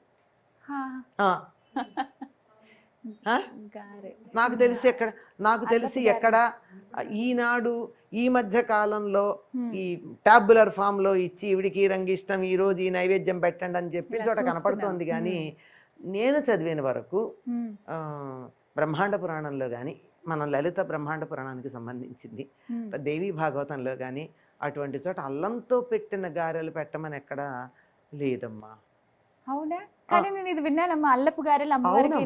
నేను విన్నాను, అందుకే ఎందుకు వచ్చిందంటారు? విని విని విని విని చెప్తున్నాను కదా. ఏం చేస్తాం, కళ్ళకున్నట్టుగా చెవులకు కూడా మూతలు ఉంటే, కళ్ళకున్నట్టుగా చెవులకు కూడా మూతలు ఉంటే బాగుండు అనుకుంటాం మేము కొన్ని సందర్భాల్లో. ఖాళీగా ఉన్నప్పుడు ఆవిడకి మాంసాహారులు మషం పెడతారు. మషం అంటే మాంసం, మాషం అంటే మినుగురు. మనం మషం పెట్టం గనక మాషం పెట్టం అంతే. చాలా చక్కగా వివరించారు. బలవర్ధకమైన ఆహారం కదమ్మా, శరీరానికి బలం కలిగించేది, కాస్త బుద్ధిని మందగించేది. అవునమ్మా, దాని లక్షణం అది. ఇప్పుడు ఆలోచిస్తే కొట్టలేడు, ఆగుతాడు. అయ్యో అవతల వాడు బాధపడతాడేమో అని. లేదు, వీడిని చంపేయాలంటే చంపేయాలి అంతే, ఆలోచించకూడదు. అందుకని మాషం కానీ మషం కానీ ఇన్నున్నాయి. అసలు చాలా విషయాలు తెలుసుకోవాల్సినవి కూడా ఉన్నాయి లలిత అమ్మవారి గురించి. మీరు అన్నారు ఇందాక, ఫస్ట్ నేను చెప్పినప్పుడే సవరించారు, రహస్య సహస్రనామ స్తోత్రం, లలిత రహస్యనామ సహస్రం అని చెప్పి. ఈ విధంగా ఇంకా ఎన్నో సందేహాలు ఉన్నాయి చాలా మందికి. అయితే సమయాభావం వల్ల ఇక్కడ ఇలా ముగిస్తున్నాం. మరొకసారి మళ్ళీ కలుద్దాం, మళ్ళీ ఎన్నో సందేహాలు మేము ముందుంచే ప్రయత్నం చేస్తామమ్మా. చాలా సంతోషం. నమస్కారం. నమస్కారం. అందరికీ నమస్కారం అండి. నమస్తే అమ్మా.